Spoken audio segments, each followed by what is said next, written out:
Good afternoon, everyone. I am Fatma Shalula, a second year student of MCJ department. Greetings to each and every one of you who have gathered here today. It is indeed a moment of pride and engagement as we gather here for this thought-provoking special lecture on caste and corporate monopoly in Indian media, organized by the Department of Mass Communication and Journalism, Mangalore University.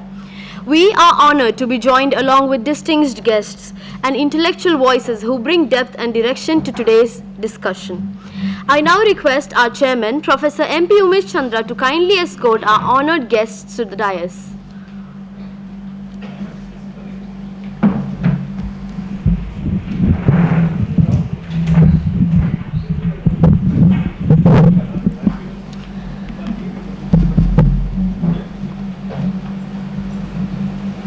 May I warmly invite Shri Shivasundar, renowned journalist and public intellectual, our esteemed guest speaker. Professor P.L. Dharma, Honorable Vice Chancellor of Mangalore University, who will be presiding over today's program. Professor K. Raju Mogavira, Registrar of Mangalore University. And once again, our Chairman, Professor M.P. Umesh Chandra. Please join me with welcoming them with a big round of applause.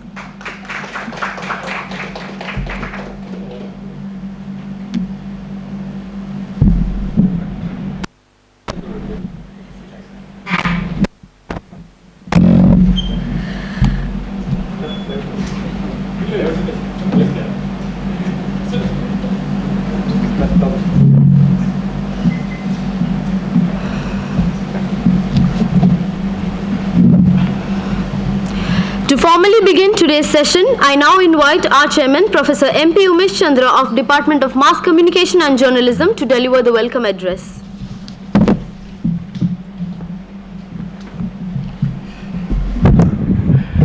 Good afternoon, everybody.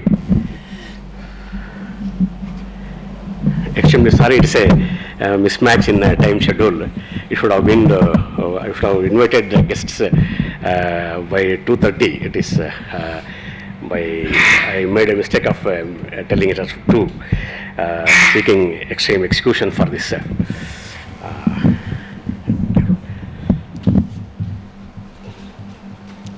Honorable Vice Chancellor of Mangalore University, Professor P.L. Dharma sir, respected guest of today's function, Sri Shivasundar sir, Honorable Registrar of Mangalore University, Dr. Raju K. Mogavira sir,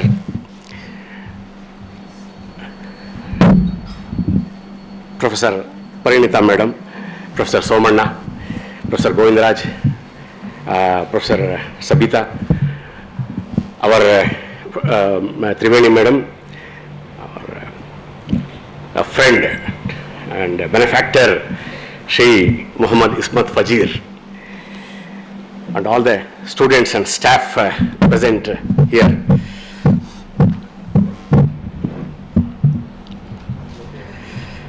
Dear friends, journalism department at the post-graduation level gives journalism education for the professional journalists. We give a lot of skills. They fall into major categories like linguistic skills, communicative skills, journalistic skills. Bringing the news, processing the news, editing the news, presenting the news, making photography, making films, making reels, all these things. Skills apart, but along with skill, there are some more elements, things that should be parted as knowledge to the students. We are giving skills, of course. 2 years PG course, we have some 10 papers. In all those, we have got editing, reporting, many news gathering processes and procedures we impart them. But that is not enough. Just by technical skills and technical talents, our students will not become professionals. There are a lot of other things that has to be taught, that has to be understood. For that matter, Ekalavya, in spite of having overwhelming skills, was not allowed to compete in the sports. Karna, having the greatest skills, being the greatest sportsman in archery, was not allowed to compete in the war, or even for that matter in the sports. He was asked, caste first. Tell me your caste. He insisted, see, I will tell you my caste. You will come to know my caste. First allow me to play game. You will come to know my caste. No, first tell me caste. So the question comes, is it a matter of epics, foregone matter of history, centuries back matter? No, friends. Till today, a major section, major populace of this country is being confronted on these terms of caste. So, the larger question the students should understand is, learn is, who owns the media, who produces the media products, who processes it, what are the parameters to select the news and features, who receives the news, who consumes the news, and who is at the receiving end of this whole system, and who will be the one who will profited by this system. This question, caste, is still relevant and burning. Students of journalism know the biggest element of news, the journalistic factor, is conflict. People get killed in the streets on various grounds for belonging to certain groups. This is one thing. And this street violence doesn't end the conflict or confrontation. Confrontation and the social conflict takes places in other, some more beyond this physical violence. Central government and several state governments have made the scholarship application websites defunct. Scholarships have been curtailed, educational opportunities have been curtailed. The government institutions which impart impartial education with affirmative actions have been being closed down serially. So, journalism students should learn something beyond this journalistic skills that will be technically taught in the classrooms. With this understanding, we thought of organizing a special lecture or workshop on caste issue. And the media world is like any other country and the global level. In India also, it is now increasingly concentrated in the corporate houses. So, with this title, the corporate houses have a monopoly. Of course, this is the trend or trend of several decades, recent decades. But when it comes to the caste monopoly, it is of several centuries, thousands of years issue. So, with this understanding, we wanted to make this program, and then finding a suitable person who can handle this topic. When such a question came, suggestion came to us, the most appropriate is the person is Shivasundar sir. It is a pitiable thing, of course. I mean, it may not augur well to share here. Before asking Shivasundar sir, I approached many retired journalism professors, many present seasoned professors to talk on this topic. They rather plainly refused, and some people told me, Umesh Chandra, Nenu Sudarsala Budappa anta. So, when this question came, so for last resort was Shivasundar. Shivasundar, friends, if I did not introduce Shivasundar, this progressive thinkers in this country, everybody, not only in our state, even outside the state, know Shivasundar. When I go to Calcutta, Vizag, Delhi, Chandigarh, in many places, people there have asked me, do you know, are you from Karnataka? When I say from Karnataka, do you know Shivasundar? Earlier it was, if I say Dr. Rajkumar and Jayalalitha or such things. So friends, if I keep on introducing Professor, our Shri Shivasundar is more than a professor, you will confuse whether Umesh Chandra is delivering a special lecture. It will become so lengthy. What I must tell, Professor Shri Shivasundar hails from Kunigal, our own country, Tumkur district. He did his early education in Bangalore. He joined the journalism profession in Kannada Prabha and various other, he keep on writing on various newspapers. His interviews, his commentaries, he is almost a star on the progressive websites and blogs, what we call internet. Lot of videos and articles are there. For the first time when I saw an article, byline Shivasundar, it was in Hindu newspaper. It was a piece of literary criticism and one more, a film review. Later, I also read in some newspaper the same byline Shivasundar, asked my senior friends whether this is the same Shivasundar. Yes, they told this is the same Shivasundar. So famous he is, he can speak or write, he has elaborate knowledge, vast knowledge in economics, political economy, law, philosophy, literature, film, art, sports, whatnot. He is a human rights activist. Surely he is a public intellectual in the real sense of the word. Again friends, it will become a lengthy speech if I keep on introducing him. I want to finish it by my precious, mera anmol dost, Ismat Fajir Muhammad Ismat Fajir is here. He describes him, Shivasundar, as Kannadada Adunika Allama. I don't dispute this and no one can dispute this. Such a walking encyclopedia, and Shivasundar sir can speak on anything under the sun. With this, I warmly and on behalf of Honorable Vice Chancellor, Mangalore University, on behalf of my colleagues, on behalf of the delegation audience assembled here, I warmly, heartily welcome Shivasundar sir to this program. And the dais, please. I request our Honorable Vice Chancellor to offer a flower bouquet to Shivasundar sir.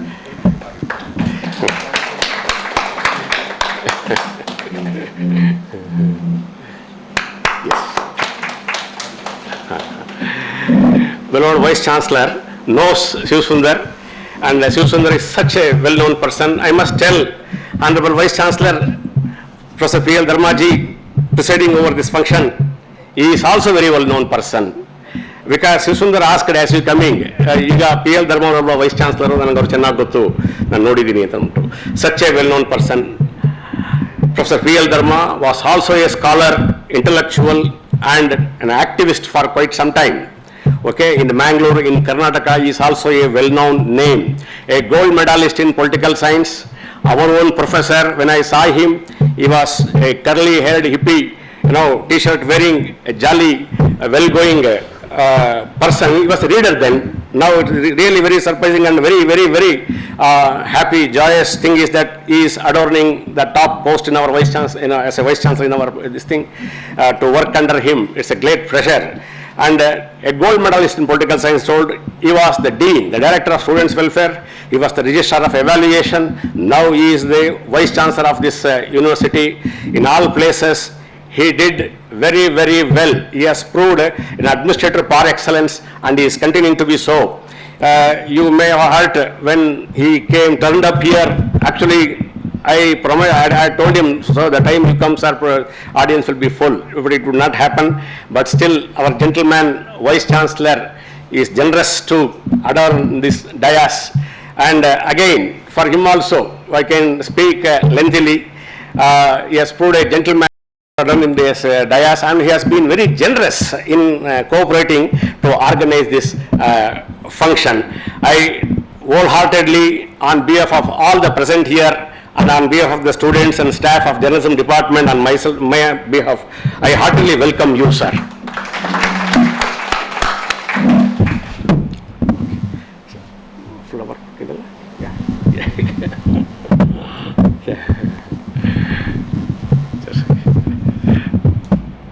I request our registrar. Okay. Good.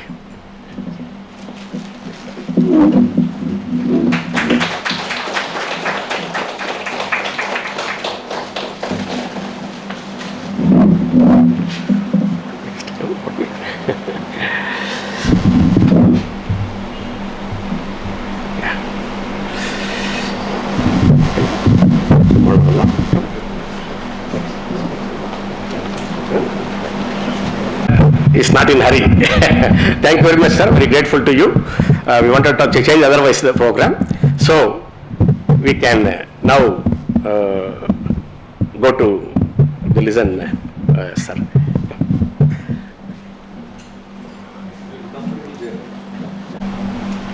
Professor P.L. Dharmaji, my old friend and Vice Chancellor of the University and the Chairman of the today's program. Dear friend Umesh Chandra, who has been a colleague in our activism also, and all the friends on the dais, Registrar of the University and all the department colleagues, friends who have come from outside. Before I start, I will give you two cautions. First and the foremost, please give some 50 to 70% discount to whatever Umesh Chandra said about me. Friends always extol your virtues. And the negative part of that is they will make us to actually don't look at us, the negative part of us. So there is a famous saying by Basavanna who says, Hogali Hogali Honna Shula Kerisidaru. By praising, you will be piercing a man with a golden sword. I don't deserve so much of appreciation. I am basically an activist. And I find two things similar to activism and journalism. Activism and journalism both seek truth. And not only that, today is the era of activist journalism. Those were the days where journalists used to report. But now, when the things are changing, journalists are also becoming activists, and there is a kind of activist journalism. There is a very basic question of whether there can be any neutrality in reporting things. I think these are the issues that we have been discussing. And Umesh Chandra has also made some observations about the need of knowledge production and the way the knowledge is produced today and the necessity of democratizing the knowledge production. That is very, very important. Why? Because when we talk about the knowledge systems in India, we talk about two types of knowledge systems which are fundamentally divergent. One is about search of truth and gnana, which becomes the end by itself. And the other kind of dwelling of truth is by Buddha, who says you need to have four components in the search of truth: gnana, shila, karuna and maitri. These four are very, very important components of even producing knowledge and for becoming a human being. Any knowledge system, any faculties need to have these four things. Gnana by itself, knowledge by itself is not a big virtue unless it does not have shila. Shila is a character. What kind of character? We live in a divided society and characters, value systems are also different. Every gnana should be to the larger good. And what is that larger good? That encompasses 99% of the people who are actually devoid of knowledge, power and properties.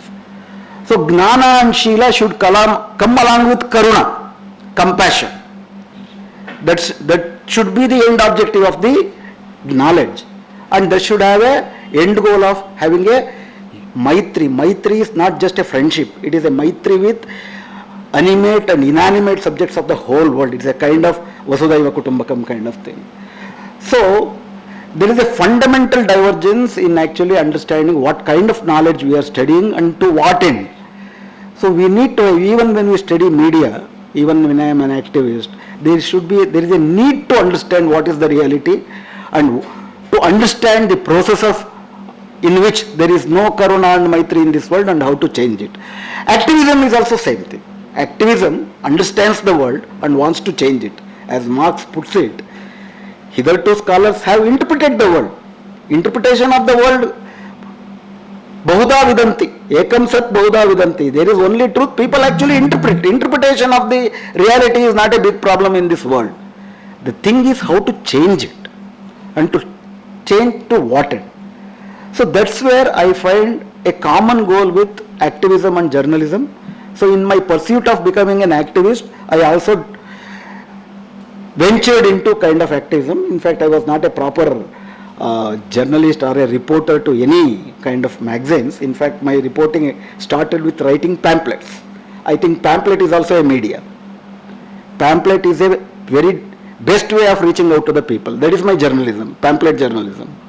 That is been condescended, looked at very a low profile kind of journalism. I think it is a very important journalist way of reaching out to things. If the end goal of the journalism is reaching the truth to the people. Later on, when Gauri Lankesh was running her magazine, I started to write a column, and later on I actually started to write in English. Now I write to Wire, News Minute, The Hindu, and several other magazines also. But the basic thing is, I am essentially an activist. I want to understand this world, and I want to change this world for better, and that's where I find journalism and activism have common points. Second important thing is, when you understand the things, we should be very critical. In fact, another important thinker says that you can achieve the better objectivity in understanding things when you are ruthlessly criticizing all that exists. Ruthless criticism of all that exists. Power, social structures, political power structures, cultural power structures, everything should be criticized ruthlessly, and in that ruthless criticism, you should also include yourself.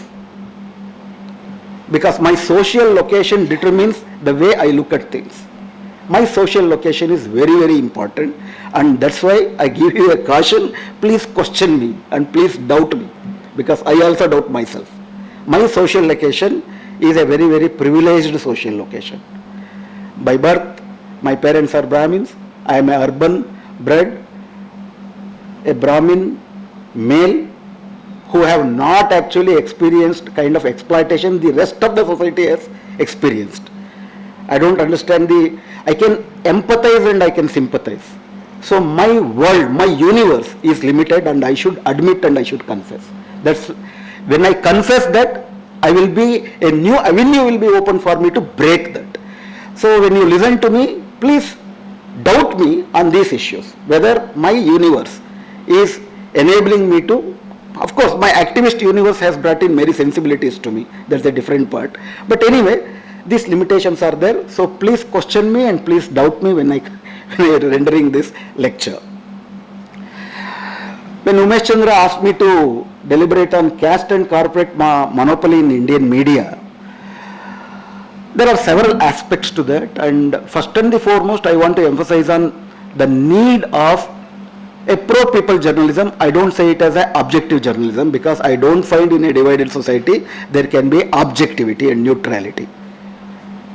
If you admit or you don't admit, there will be kind of bias. A bias because of your social location, a bias that is breeded by the institutions that you actually work for. Because I remember when I was doing my activism in Bangalore, there is one firm, it was Indian Express anyway. It had actually given order, actually instructed its journalists not to cover the strike that was happening in the KR Square in Vidhan Saudha. Then there was strikes were allowed in the KR Square of a company called BPL. Because BPL company had its shares in Indian Express. So don't you call it a bias or what? There will be a bias. Please don't get confused. There will be a bias, and we should have pro-people bias. If not pro-people bias, we should have constitutional bias. We are all citizens of this country, and every citizen, because we have made this constitution, we the people of this country, and journalists have to uphold the values of the constitution, and there will be a constitutional bias, and if you don't have a constitutional bias, you are not a good journalist. That is my confession, or that is my admission. So there should be a bias in your reporting, and that bias is to uphold the constitutional values. So then, That is why journalism becomes the fourth pillar of the society. Media becomes independent media, becomes the first and the foremost requirement for the functioning of the democracy. That too, we have practiced our democracy for the last 75 years, and we have seen how slowly different constitutional institutions have degenerated. They are not actually fulfilling the objectives that it had been actually constitutional vision was there for legislative, for executive and for judiciary. In the question answer session, if there is one, we can actually discuss and elaborate more on that, because in the 75th year of our Indian constitution, we are passing through a era in which our constitutional scheme of things are failed by the institutions that this constitution has created. But then, to supervise these constitutional institutions, it was envisaged, not only it was not literally written in our constitution, but it is a notion that a independent media is the fourth pillar of any democracy. And what is that independence? Independent from whom? That is a very important question. In fact, when I forgot his name, in 1974, a judge from Kerala, who also became a Supreme Court judge, who is very well known, he was actually deliberating about the independent judiciary, and he said, independent not only from the executive, Justice Krishna. He said, independence of the judiciary is not just from independent from the government that of the day. You should be independent of your own bias, because you will be having a social bias. And I can give you a lot of examples how our recent judgments are coming out with so much of biases these days. So when you come to media, independent from whom? Independent from the biases that this society generates, independent from the government, independent from the corporate control. These three are very, very important necessities to have an independent media, and without an independent media, no democracy will survive. A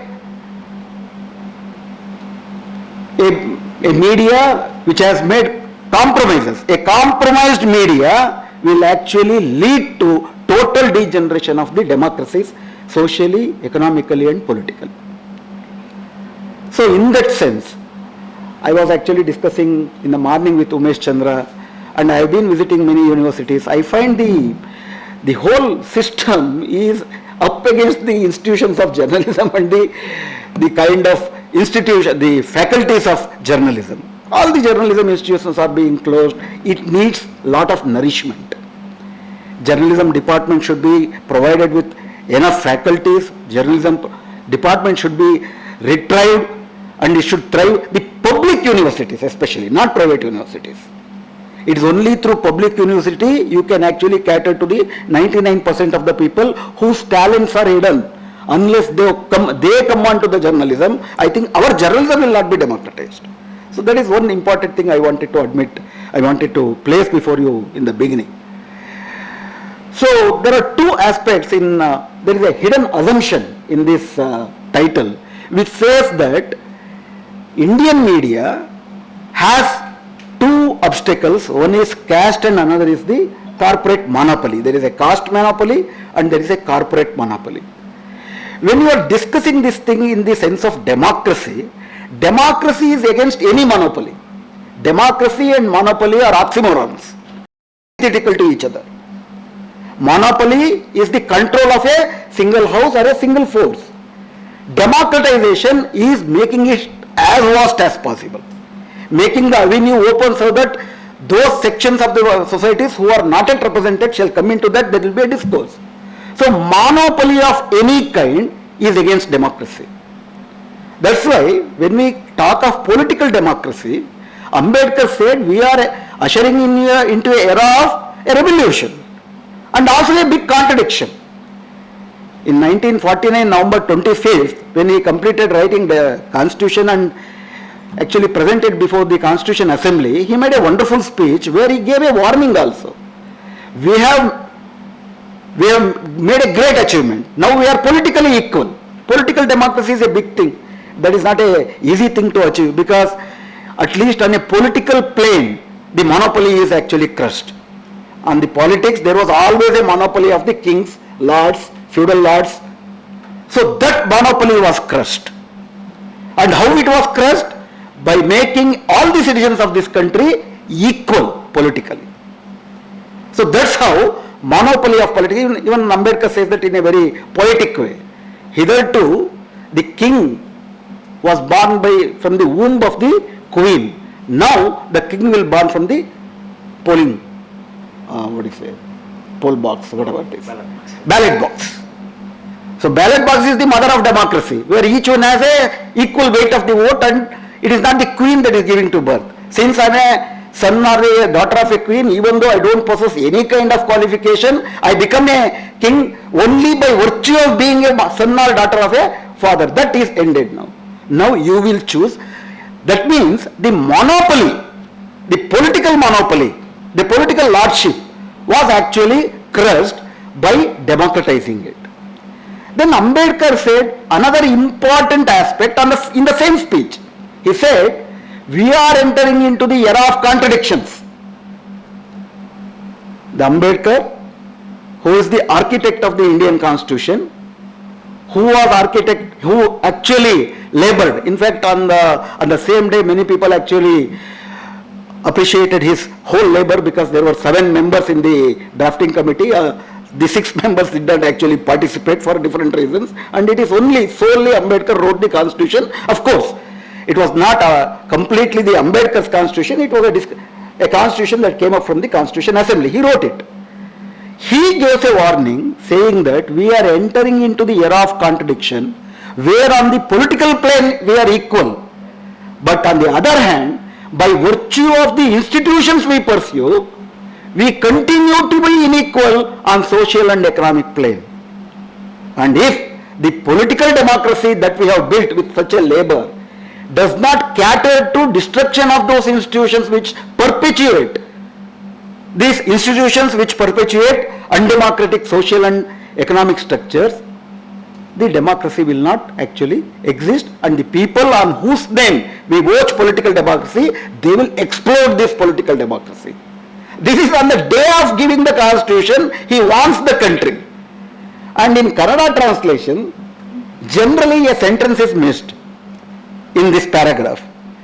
Ambedkar said, by virtue of the institutions we pursue, social and economic inequality shall continue. And what are those 2 institutions that we pursue in spite of political democracy? Ambedkar makes it very clear in his earlier speeches, where he says Brahminism and capitalism are the 2 institutions which perpetuate social inequality and economic inequality. The social inequality, the caste inequality, gender inequality is perpetuated because of the Brahminical social order, the caste order. Unless this political democracy destroys that social order and brings about a kind of socially equal, casteless society, social inequality shall perpetuate.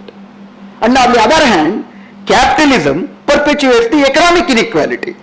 And until and unless there is economic equality, you cannot usher in the goals of liberty, equality and fraternity.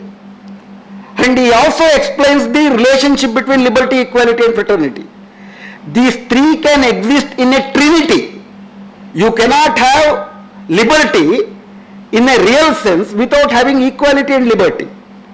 Without having equality, these are the Ambedkar's statements. Unless no one is actually dependent on the other economically for his sustenance, you cannot exercise your political liberty. We have seen this. There will be 2 parties. One is landlord's party, one is a landless party. And if a landless fellow does not vote for the landlord's party, next day he cannot go to work because he has to live in his field. The whole villages will be burnt. So the notion was that to even see that there is social democracy in its real sense, you need to, this equal liberty to work in its fullest sense, you need to have equality. Equality, that is social equality and economic equality. And Ambedkar would go a step further and say, unless you have fraternity, these 2 values will not become natural values. They will be artificial values.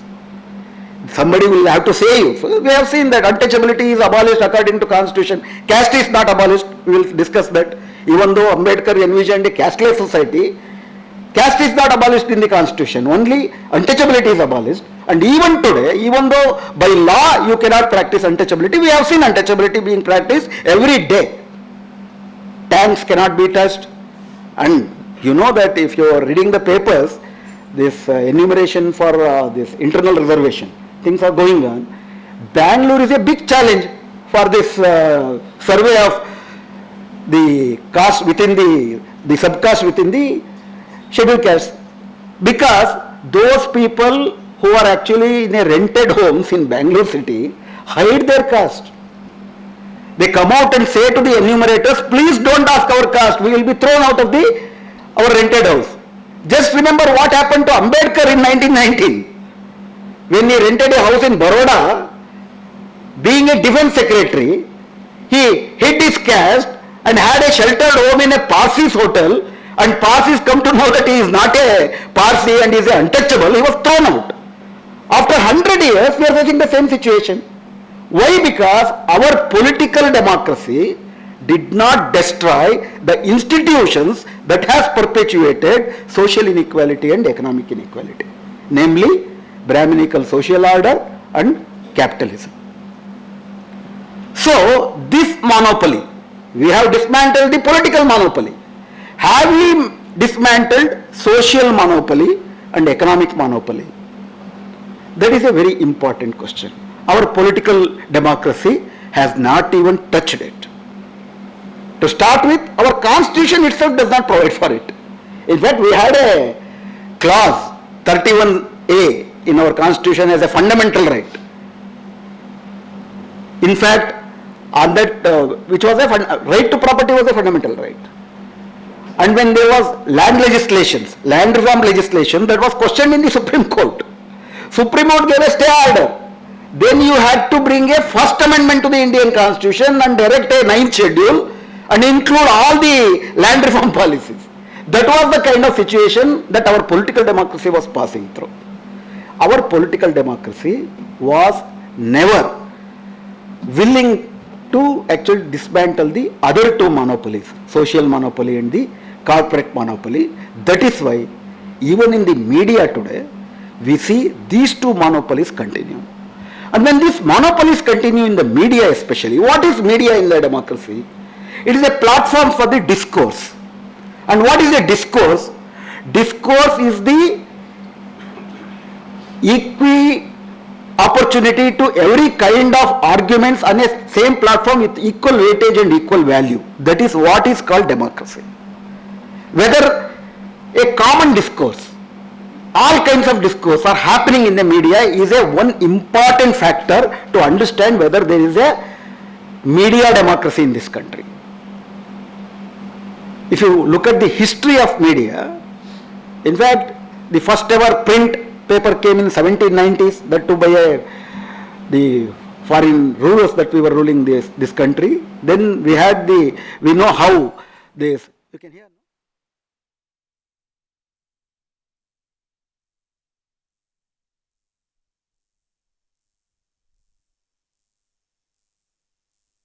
Stories we have learned.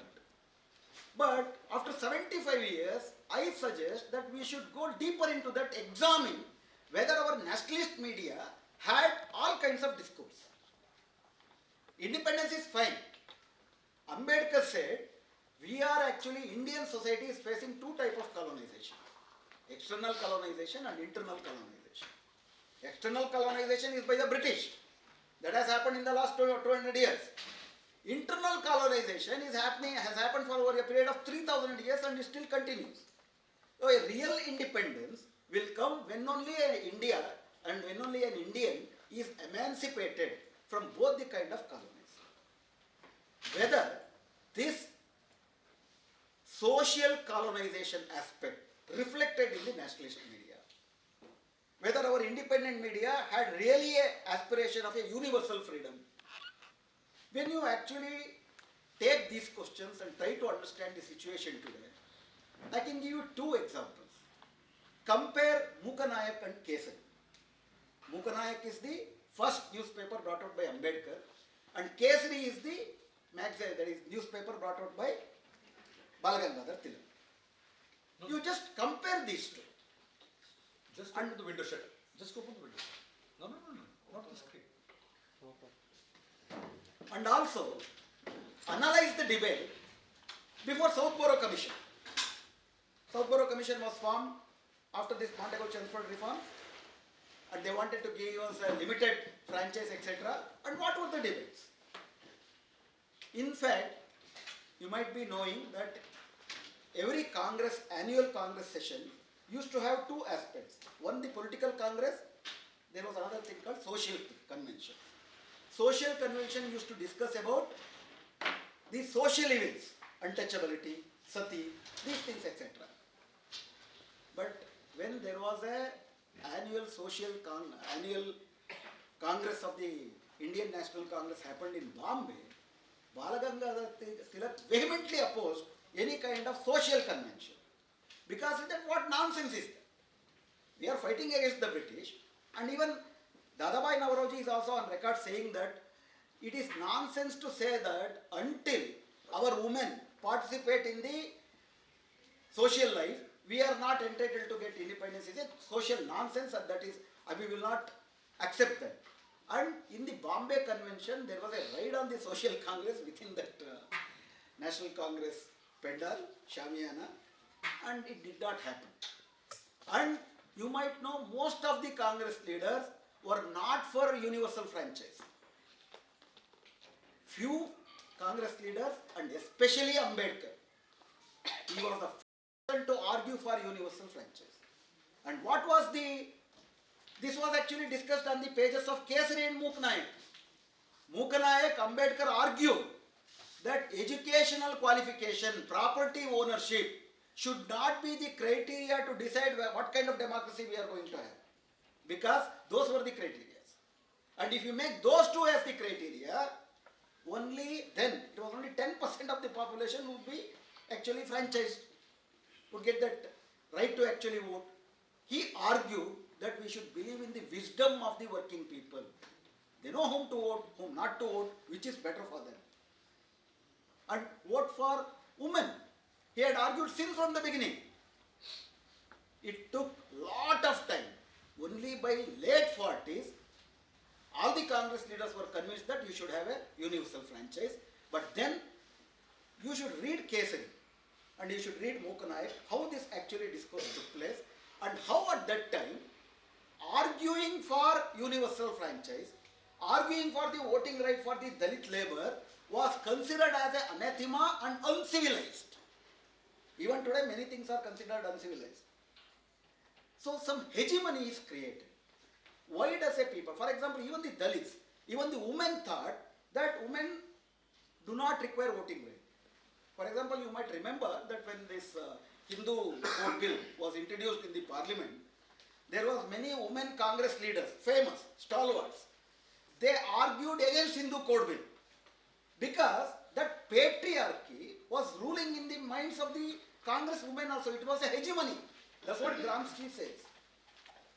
That hegemony is perpetuated through a dominant discourse, a dominant customs, habits, cultures, value systems, your festivals, your dharavahis, your TV serials, your OTT dramas, everything reinforces a particular value system which will be hegemonic, which will rule your mind. That is where media becomes very important. Democratization of media becomes very important. Unless you have democratization of media. What is democratization of media? When we say democratizing the social structures, when we say democratizing the economic structures, democratizing the political structures, it is democratizing the ownership, democratizing the constitution of the media, democratizing the discourse of the media. These three things are very, very important to break the monopoly. There is a monopoly of both caste and ownership in the Indian media. So this will actually lead to lot of misrepresentation, hegemonic control, and perpetuation of the social order, and perpetuation of the different kinds of epistemic violence, different kind of structural violence shall be perpetuated if this hegemony is not countered. This is very, very important to understand when we discuss about media, whether our media is democratic. Our media is not democratic. That is a simple answer. It is not an observation. There are a lot of studies. Let us first start with the media ownership. Finally, we know the ownership matters. There was a study, there is an international organization called Reporters Without Borders. In French it is called RSF. I don't know if you heard about it. They gave an award to Gauri Lakesh also recently, after her death. In fact, this they call in French it is called RSF, in English it is Reporters Without Borders. They made a survey of media ownership analysis in India. They took Hindi and English media, very famous Hindi and English media, and they actually dwelt into the kind of ownership this actually controls. By that time, there were by 2018, 900 TV channels, out of which 400 were news channels. They declared themselves as TV channels. News channels, and around 1,25,000 print media by 2018.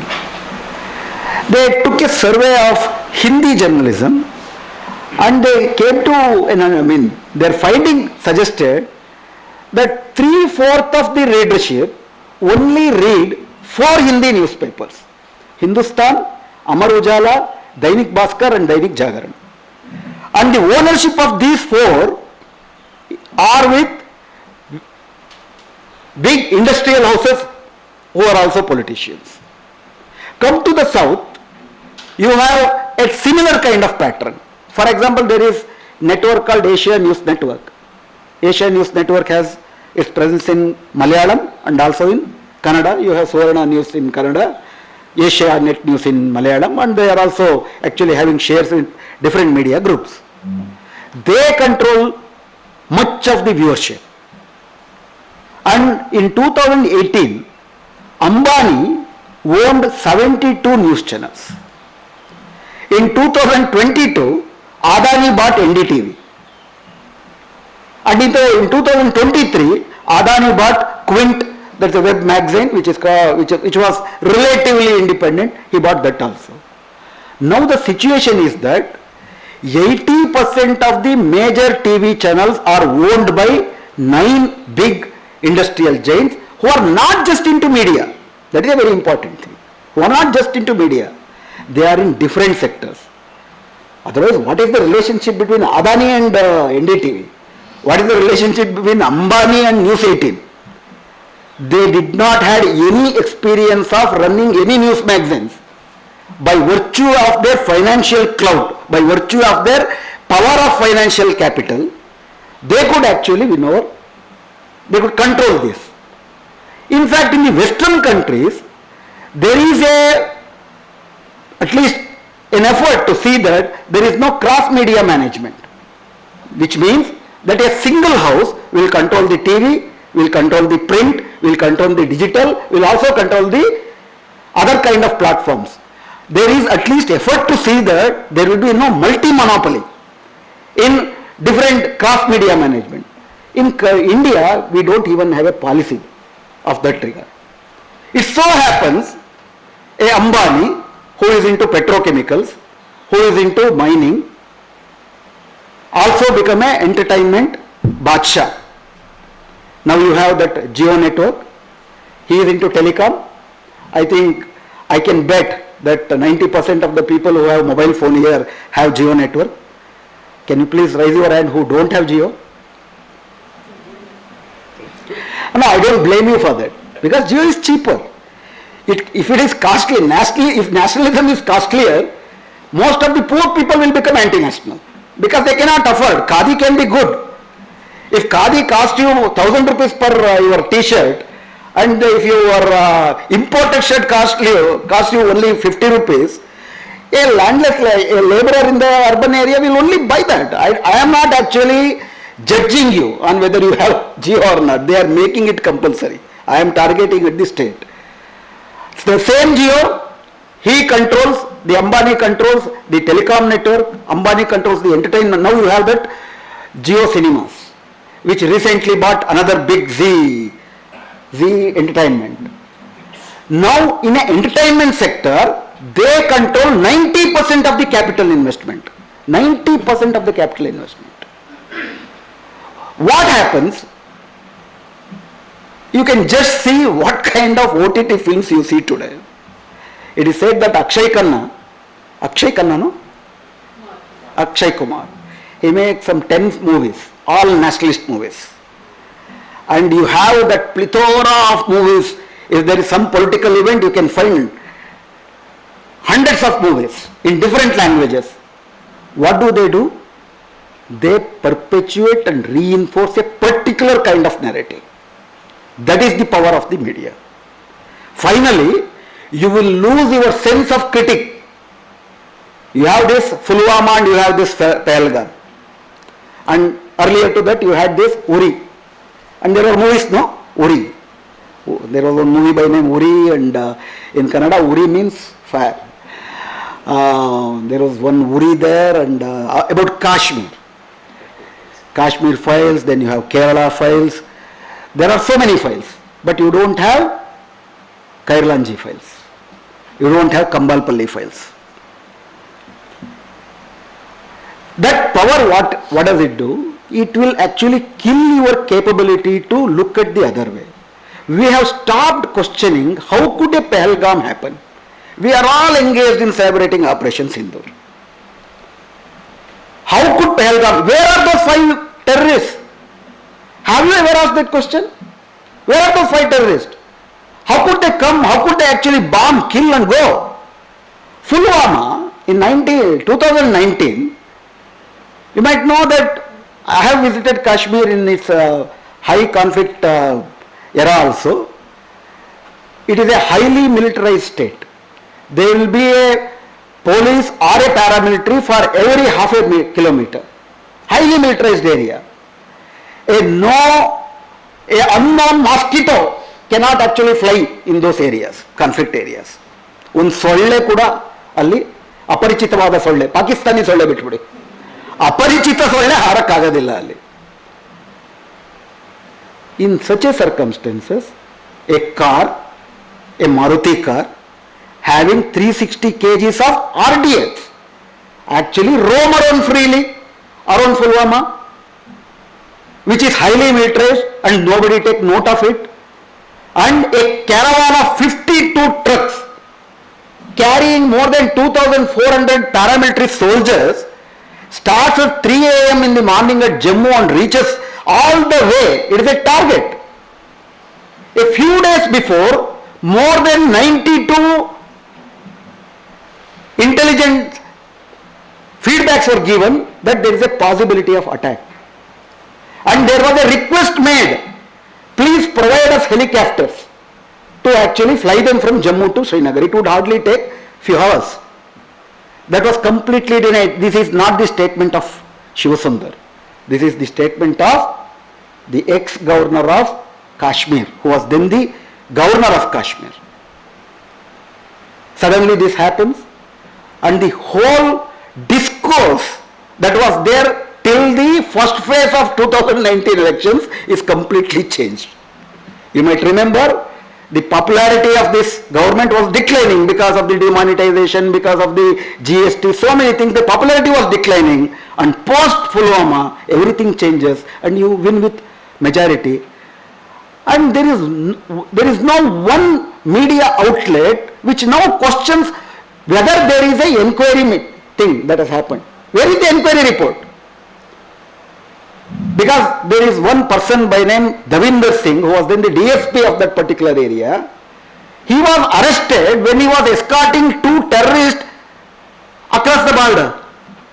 When he was arrested, it is said that you are actually antagonizing the Delhi administration, you cannot arrest me. The Jammu Kashmir police arrests him and he actually argues with them. Nobody knows what happened to Davinder Singh till today. We are talking about our own country's security. Have we asked this question? Why media is not asking this question? Because if you ask this question, you are antagonizing the government. And what happens if you antagonize the government? Now if you come to the economy of the print media, we read Prajavani or Deccan Herald. We pay 5 rupees, 7 rupees I think. 7 rupees or 8 rupees. But for the production of every 12 or 14 pages of a newspaper, the cost of production is 24 rupees. And what we pay is 8 to 10 rupees. The other 14% is subsidized by the advertisement, both corporate advertisement and the government advertisement. And if you antagonize the government or the corporate, you cannot print, so you actually hypothecate your freedom and you buy your paper. This is the economy. It is in 2022, it is said that by sales you got 8,500 crores of revenue, and by advertisement the media got more than 16,500 crores revenue. So double. So you need to actually pacify, you need to actually cater to the interest of the government, that be, or the corporates who actually finance you. That's why slowly it has so happened. Earlier they were giving advertisements. Earlier the editors used to actually budge to them. Post 91 there is a famous saying in the Times of India circles. It was so said that it was divided, what is editorial?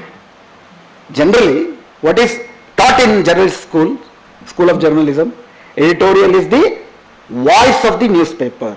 It is the critic of the newspaper. Times of India defined in 1996, editorial is the gap that should be filled between the two advertisements. Editorial is the gap, or the news is a space that should be filled between two advertisements. Anything will do that. So when slowly it so happened, the business people himself actually bought it away. When the corporate controls the media, independence from the executive, we will discuss that, whether there is hardly any independence. We used to say by June 25th we will be celebrating we will be commemorating 50 years of emergency. During emergency, it is said that Advani said this. When the press was asked to bend, they actually crawled. That is the famous statement by Advani. That was the role this newspaper press played that role there. There were exceptions. In fact, Indian Express was a biggest exception. In fact, they actually kept the editorial space vacant as a sign of protest. Those exceptions were there. But then those were the era because they actually crawled. Now 90% of the media, they are not just crawling. You are witnessing embedded journalism. You know what is embedded journalism? There is embedded with the soldiers. Whenever you go to the war journalism, they will be embedded with a platoon or they will be embedded with a battalion so that their security is actually protected, and they go. It is a guided tour. Essentially, it is a guided tour. You cannot have an independent inquiry into any events, any phenomena. Whatever they say, you write. This is not just embedded journalism. There now you have a one-sided propaganda journalism. They actually provide all kinds of narratives to justify and to perpetuate a particular narrative that actually fits into corporate monopolies and also the power that way.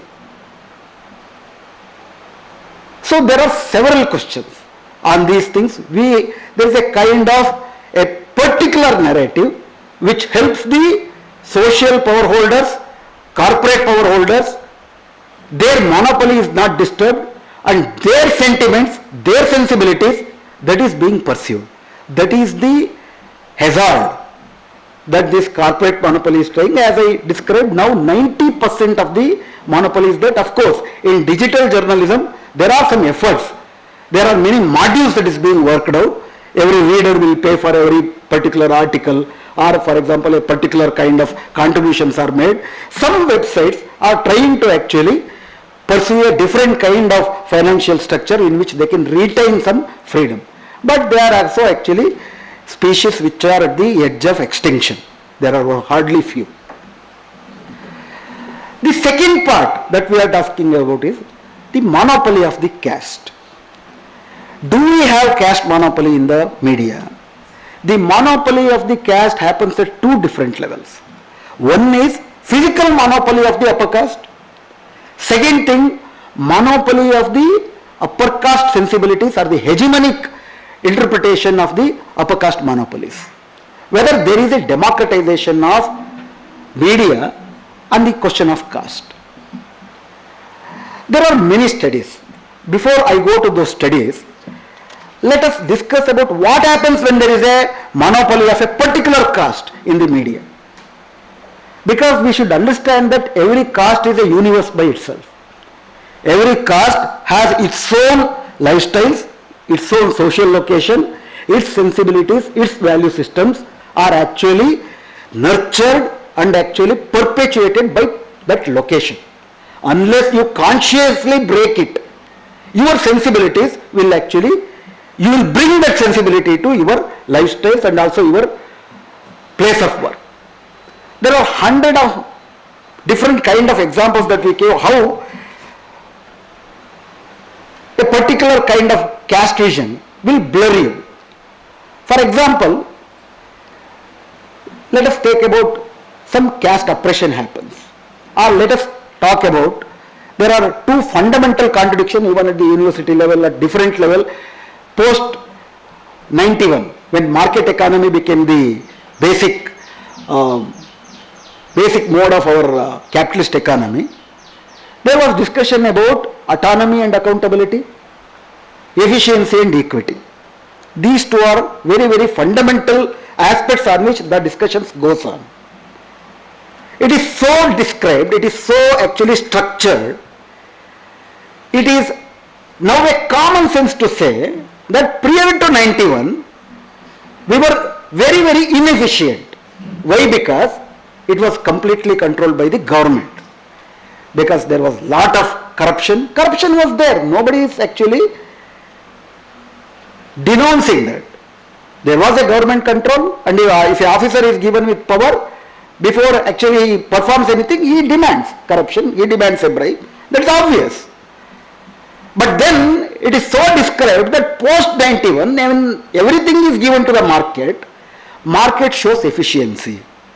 Now, prior to 91, we had a Hindu rate of growth of GDP. It was only 3% or 3.5%. Post 91, we have a dynamic GDP growth rate which actually hovered around 8% during UPA regime, and now it is 4.5%, but better than the Hindu rate of growth. So now a case is made to say that government control is bad, private control is fantastic. A simple question. I know all of you are actually simmering with that question. Why did Air India mishap happen? Who was owning Air India? How did it happen? Minimum technical care was not taken. Now whatever summary of the outcome that has come, and who had to take that? When was Air India was transferred to Tata's again? Air India was suffering with 50,000 loss, 50,000 crore loss. That was borne by the exchequer and that was given to Tata's. Where was the efficiency? You might have read in the press that very next day a person who actually travelled from Delhi to Ahmedabad by the same flight said that AC was not working, and he called for the help and nobody actually responded. And in the last 5 days there are so many flights actually grounded. And leave alone Tata's, the very manufacturing company, Boeing company, is not a government company.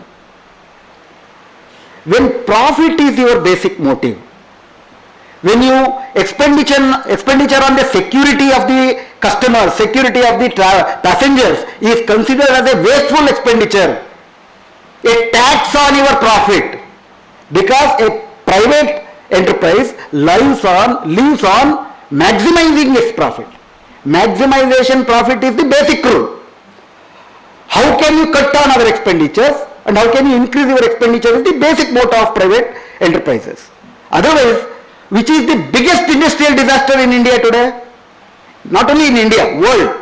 The biggest industrial disaster is Bhopal disaster, which happened in 1983. Why did it happen? Because Anderson, who was then the Union Carbide chairman, refused to actually invest a paltry sum of 2 crore rupees to repair a wall, which was actually, from which methyl isocyanate was actually coming out. They did not want to spend 2 crore rupees. That's why what is the loss? Even today we are actually. So, this, I may be wrong. This can be one-sided version, but there should be a discussion on this. When they say private brings efficiency, there should be a counter question, isn't it? I should know the answer. Finally, private may be good. Let me come to that conclusion. Whether there is a equal space for that. Then you have a great question of efficiency versus equity. The whole question of meritocracy. The whole question of reservation. Reservation is considered to be a kind of necessary evil, not as an instrument of social progress.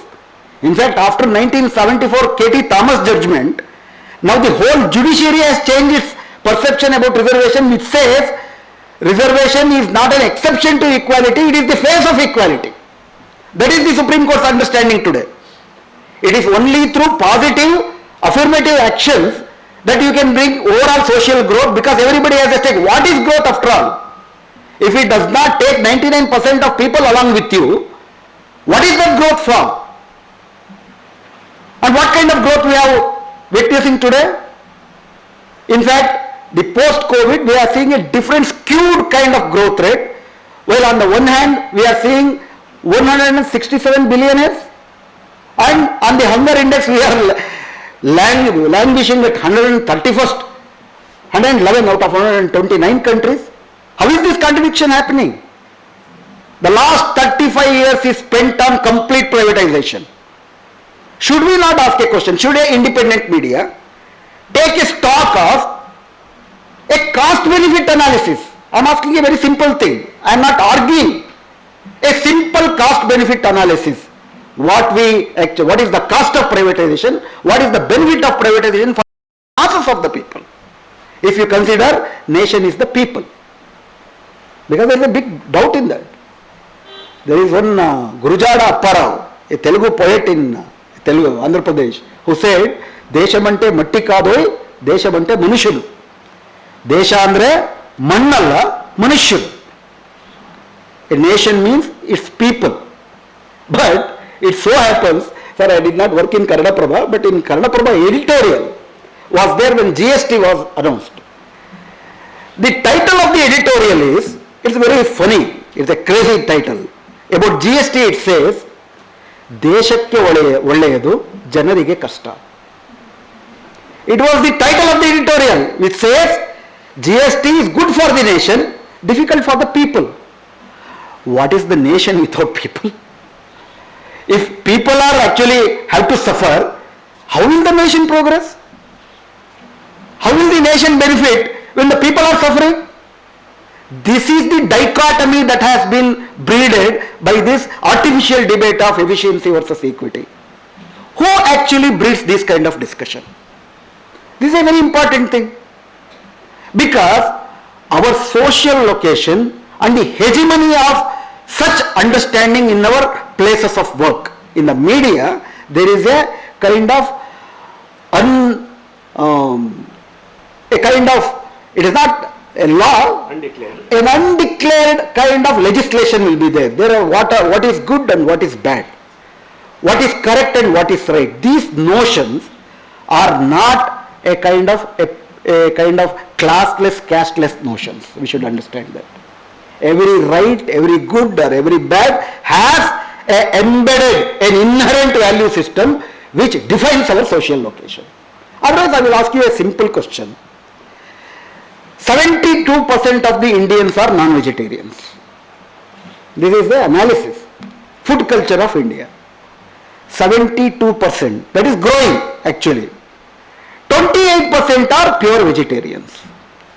But whenever there is a public festival, it is said that all the meat stalls will be closed. It is said that the sensibilities of the vegetarians will be hurt. It is actually accepted by everyone. Why do we not question, does not the sensibility of the non-vegetarians will be hurt? If you close it down, you are actually making a hierarchy. Vegetarianism is good, non-vegetarianism bad. How does it become a national taste? That is another very important question. People may have their own. I am not having any grouse with vegetarians or non-vegetarians. Both are national taste for me. But how does vegetarianism becomes official taste of the nation? Because official declaration will be made. This kind of notions slowly breed into the lexicons of the law and the constitution also. I will give you one example. Your Mangalore and Udupi is very famous for that hijab thing. The whole India, whole world debated about it. And there was a discussion. What is the purpose of an educational institution? The purpose of education institution is to provide education. Uniformity is secondary to provide education. Uniformity is not primary. It is suggestible that if there is uniformity in the uniform, that will help the people, that's a different thing. But on that basis, you cannot deny the primary function of the education institution, which is providing education. On the other hand, why only hijab? Because after this 3 judges court verdict in Karnataka High Court, it went to Supreme Court. In Supreme Court, there were 2 judges, they differed and now it is referred to the higher bench and the case is lying there. But the debate that took place and the opinions of the judges matter. Because before the judge, a vehement argument was made by a lawyer who said that, sir, again the primary function of the education institution is to provide education, and if you think religious marks should not be allowed, what about kumkum? What about thali? What about muguti? What about kalungara? A ring that the Hindu women actually wear. What about pagoda? Sikhs wear. What about nama? What about vibhuti? These are all marks of religion. How can you allow these marks of religion? How can you not allow hijab, saying that it is mark of a religion? Then the Supreme Court sitting judge says all other marks are part of Indian culture. It is the statement, official statement, it is not even oral remarks. It is the statement, it is the part of his judgment where he says the other things are part of the Indian culture. I would say, how did it become part of Indian culture? What is Indian? You could say it is a particular caste within the Hindu who are also part of India. It is one of the Indian culture, I don't mind that. It is of course part of many Indian cultures, kumkum, vibhuti, everything. It is their right to do that. How could it become the Indian culture? It is not only denying the other hijab, it is making the India Hindu Rashtra. Making Hindu Rashtra de jure. De facto it has become already, de jure it is becoming. It also so happens, no, this is not debated. My basic question is, why it is not debated in the media? Why it is taken as a common sense? Wearing kumkum, we accept it. That is a common sense. Wearing hijab is actually alienating. Where does that notion come from? Why is that this notion is not confronted in the media? Because media is hegemonized by this world outlook, which is basically defines what is Indian culture. There is another study made by another person, Mr. S. Anand, who is also from upper caste, but he makes a objective study of the Dalit culture, etc. He has written a very fantastic study work which titles Visible Dalit and Invisible Brahmin, which is very interesting. Why? Because of late there is a very good sympathy and empathy about the atrocities on Dalits. So whenever an atrocity on Dalit happens, journalist will go and he analyzes how that is actually reported. There will be a lot of discussion that goes on, what is the plight of those Dalits, how pathetic was their situation, how because of this atrocity their livelihood is destroyed, how state should come and help them. These are all good part. But how does a atrocity happen? When the murder happens, there will be 2 aspects. There will be a killer, they will be killed. All the description and the reporting is about the one who killed. What about the killer? Killer, what I mean is not a particular murderer. The system of Brahminical hegemony, the feudal role, that is completely invisible. Invisible of the Brahmin, and there will be a lot of discussion, and this will end, what kind of conclusion that will come to? Lot of help should be given to Dalits. But without dismantling the structures of the murderous caste system, this will be perpetuated. Another day there will be another atrocity, again you will go and help them. There are two aspects, you very consciously or unconsciously, or because of your so-called common sense, you are thinking that you are doing a very good reporting. But because of your inbuilt consciousness, you are not questioning the other part. Even when there is discussion about the caste census, the question is, the whole discussion, majority of even the progressive discussion is confined to, we should understand what is the proportion of different castes, SCs, STs, OBCs, Adivasis, women, different religions. So we should probe into whether a particular percentage of population is getting proportionate reservation. This is one part, this is correct. But there is other part, disproportionate to their proportion. Now there is somebody is occupying that. Who is occupying that? Disproportionate representation is given to certain sections of the society, and they also have to be actually censused. How much percentage they are in the population and how much proportion they have got in the different reservation thing. This should be questioned. So there are two aspects to caste reservation. So it is depoliticizing, consciously or unconsciously, we are depoliticizing the very caste structure. Caste is not a horizontal system. Caste is a hierarchical system. Caste does not exist in vacuum. Caste is not the question of diversity. Caste is the question of hierarchical social order, which is a multi-storied building without a staircase. That's what Ambedkar said. Multi-story building, we don't have a staircase, we get birth in a particular caste and we stay there.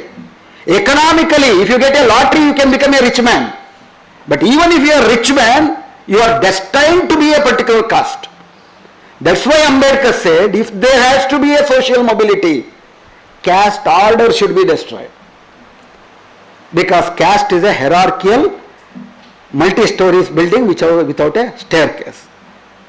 So, this question becomes very important, especially in the media, because day in and day out, it is the media which molds our public outlook. The larger question is whether we have a public. That is a very important thing. Whether we have a public. In the Western societies, a public is a place where citizens are placed equally. In our social public, are we placed equally? There is an inherent hierarchy in all our public institutions, whether it is organizations, social institutions, even the media for that matter. That actually shapes your world outlook, your common senses, sensibilities, your notion of nationhood, your notion of nation, your notion of oppression, your notion of exploitation, your notion of justice. Everything will be molded by a media which is preponderantly hegemonized by this particular outlook. That's why caste diversity is very important in the media. There has been 3 or 4 surveys about the caste composition of Indian media. In fact, we are so caste blind. It is called Nehruvian caste blindedness. Whenever you asked whether you have a caste, no sir, I don't actually believe in caste. We are casteless people. So whether you actually take your Dalit friend to your kitchen, that should not be questioned. That's all. And Ambedkar did not say that through intercaste marriages caste will be actually dissolved. No, he did not say that. Intercaste marriages should become a natural phenomena. Otherwise, we see generally a 1% of the total marriages that happen in this country will have the semblance of intercaste marriage, but that will be basically with the OBC caste or OBCs and Brahmins. The two between a particular concreteness. I used to say this everywhere. The boy should be Jagadeka Veerudu.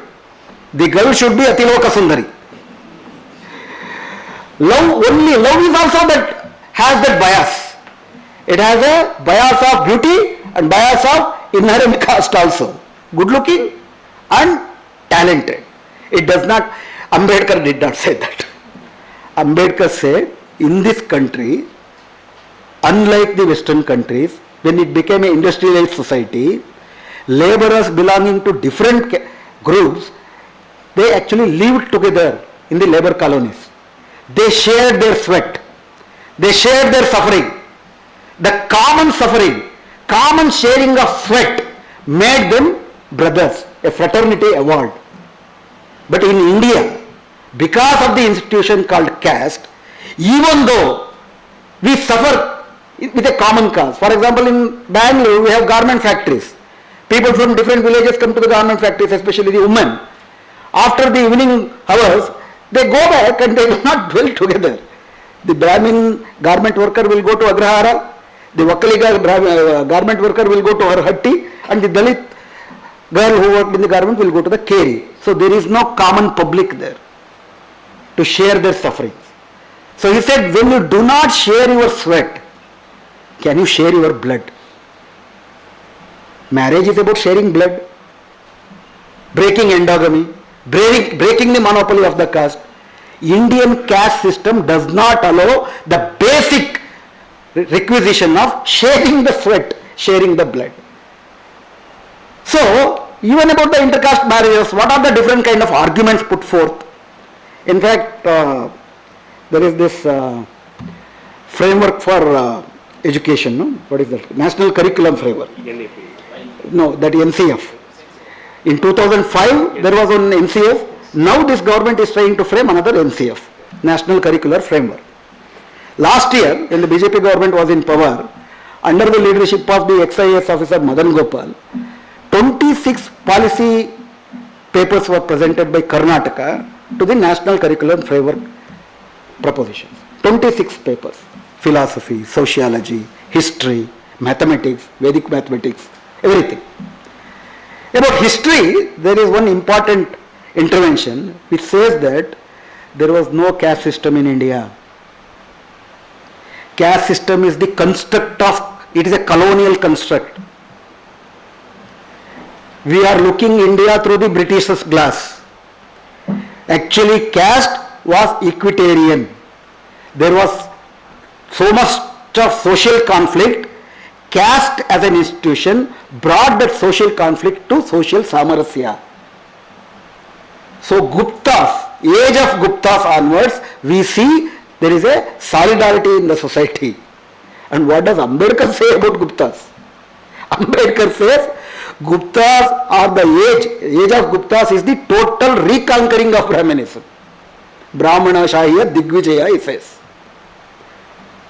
So these are all the kind of notions that are actually slowly built in, and we are actually expected to learn Sanskrit because of NEP from the very first standard, etc. This notion is being actually breeded into our heads.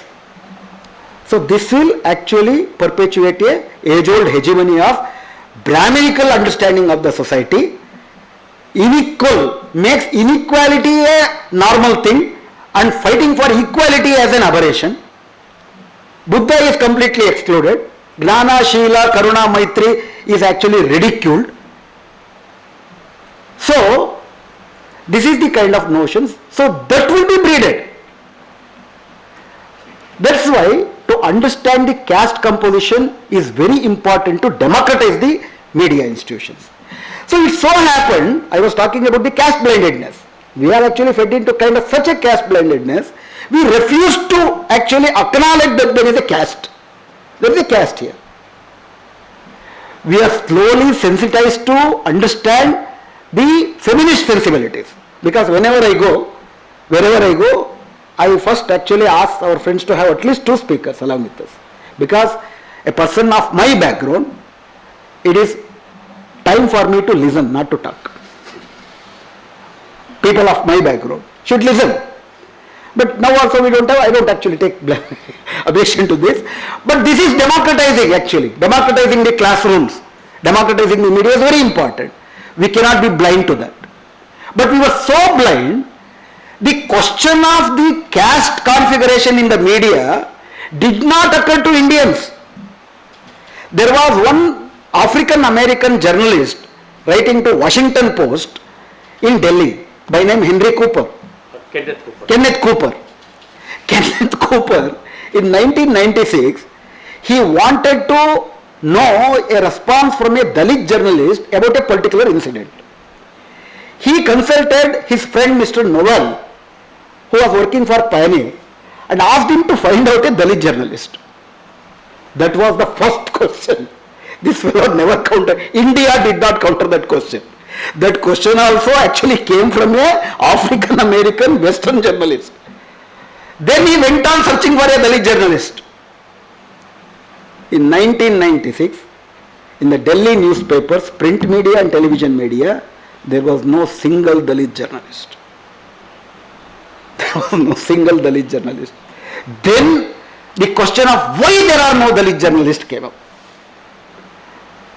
Slowly in 1998, there was a Delhi-based study which came out with the facts that 98% of the decision makers in the 10 major news groups belong to upper caste. 60% of them happened to be Brahmins. In 2006, Yogendra Yadav and others who are from CSDS, they conducted a survey, again in Delhi basically, 10 print media, 10 Hindi, 10 English, totally from 350, they actually analyzed 354 byline articles. They also analyzed the anchors, the debates, the choice of the debate they made.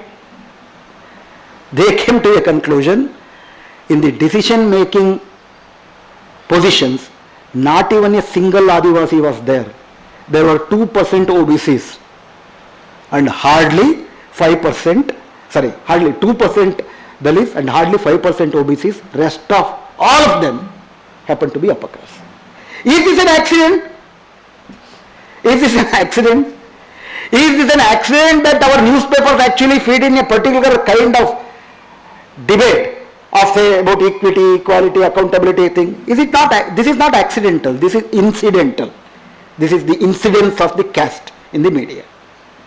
And of late, in 2019, Newslandry and Oxfam, Newslandry is an independent web magazine, Oxfam is an institution which studies the societies, they together actually conducted a survey, and that is very interesting. You might have actually seen that survey also.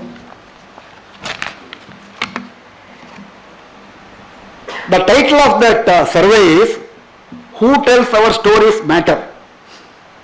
I repeat, who tells our stories matter, and the story of marginalization of the downtrodden in the Indian media. Representation of the marginal caste groups in Indian media, that was the question. So, they studied Hindi newspapers, English newspapers, Hindi news channels and TV news channels, English news channels, in 121 leadership positions. Not even one person was belonging to SC, ST or OBC. And you know the prime time anchors in all the TV channels, 8 to 9. 3/4 of the flagship anchors belong to the upper caste. 3/4 of the flagship anchors. And they invite the panelists. It so happens 70% of the panelists belong to the upper caste. 70% of the panelists. And it is not accidental. It is not caste blaming. It is structural. We deny the wisdom of other castes to participate as a panelist. Or we go by those who are already famous. Like I am Khan. I actually prohibit others to come to this position because of my social location. Then out of 972 featured articles, 972 featured articles, only 10 were about caste related issues. Only 10 were about caste related issues. You might have read Saina's study also about the media, the priorities of the media. He wrote a piece in 2006 wherein which he studied number of the journalists who are actually allotted for the agricultural crisis reporting, that is suicide deaths, etc. And he compared that with Lucknow fashion show that happened in Bombay in 2006 August. He said 425 journalists of different newspapers were actually assigned to report Lakme fashion show. And that famous word came, no, wardrobe malfunctioning. That thing was reported, new things were actually coined. Hardly 5 journalists were allotted to reporting suicide deaths. Is it incidental? Is it accidental? That is the important question. Why? Because all these newspapers and the TV channels cater to a upper middle class, urban upper middle class groupings. And their ads, what are their ads about? TVs, the big size TVs, or your gadgets, your fridge. You are catering to a upper middle class bracket. And you should give them the news that amuses them, does not make them guilty. That's why, especially that Nirbhaya thing, whatever happened in 2012, Nirbhaya thing, there is also another angle to that. They don't want to feel guilty about it. They don't want that to be covered much. But then, after Nirbhaya, now before Nirbhaya, Nirbhaya happened in 2012. Before Nirbhaya, Kairlanji happened in 2006. You know Kairlanji? Kairlanji is a place in Maharashtra where 4 persons belonging to a Dalit family, Ambedkarite Dalit family, were brutally tortured and killed by the local villagers belonging to Savarna caste. Because that particular Ambedkar family was self-righteous, with full of self-respect, and they did not bow down to the dictates of the Savarna caste. They are not Brahmins that way. They are low castes. That was not actually tolerated and they were killed, and I cannot describe the way they were killed. If you want to know more, please go and study a report made by Mr. Anand Teltumde, Professor Anand Teltumde. The title of the book is Kairlanji. It is both in Kannada and English. I translated that to Kannada. Many of my friends together.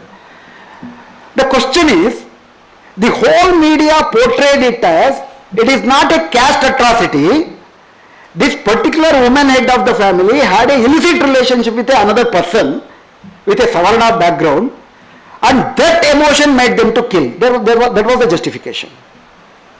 And I don't think you people who are in Mangalore are alien to this kind of justification, because recently there was one murder in Mangalore of a Muslim person. For that even our Home Minister said, he was saying Jai Pakistan, Pakistan Zindabad, without even actually investigating it. He died on the spot.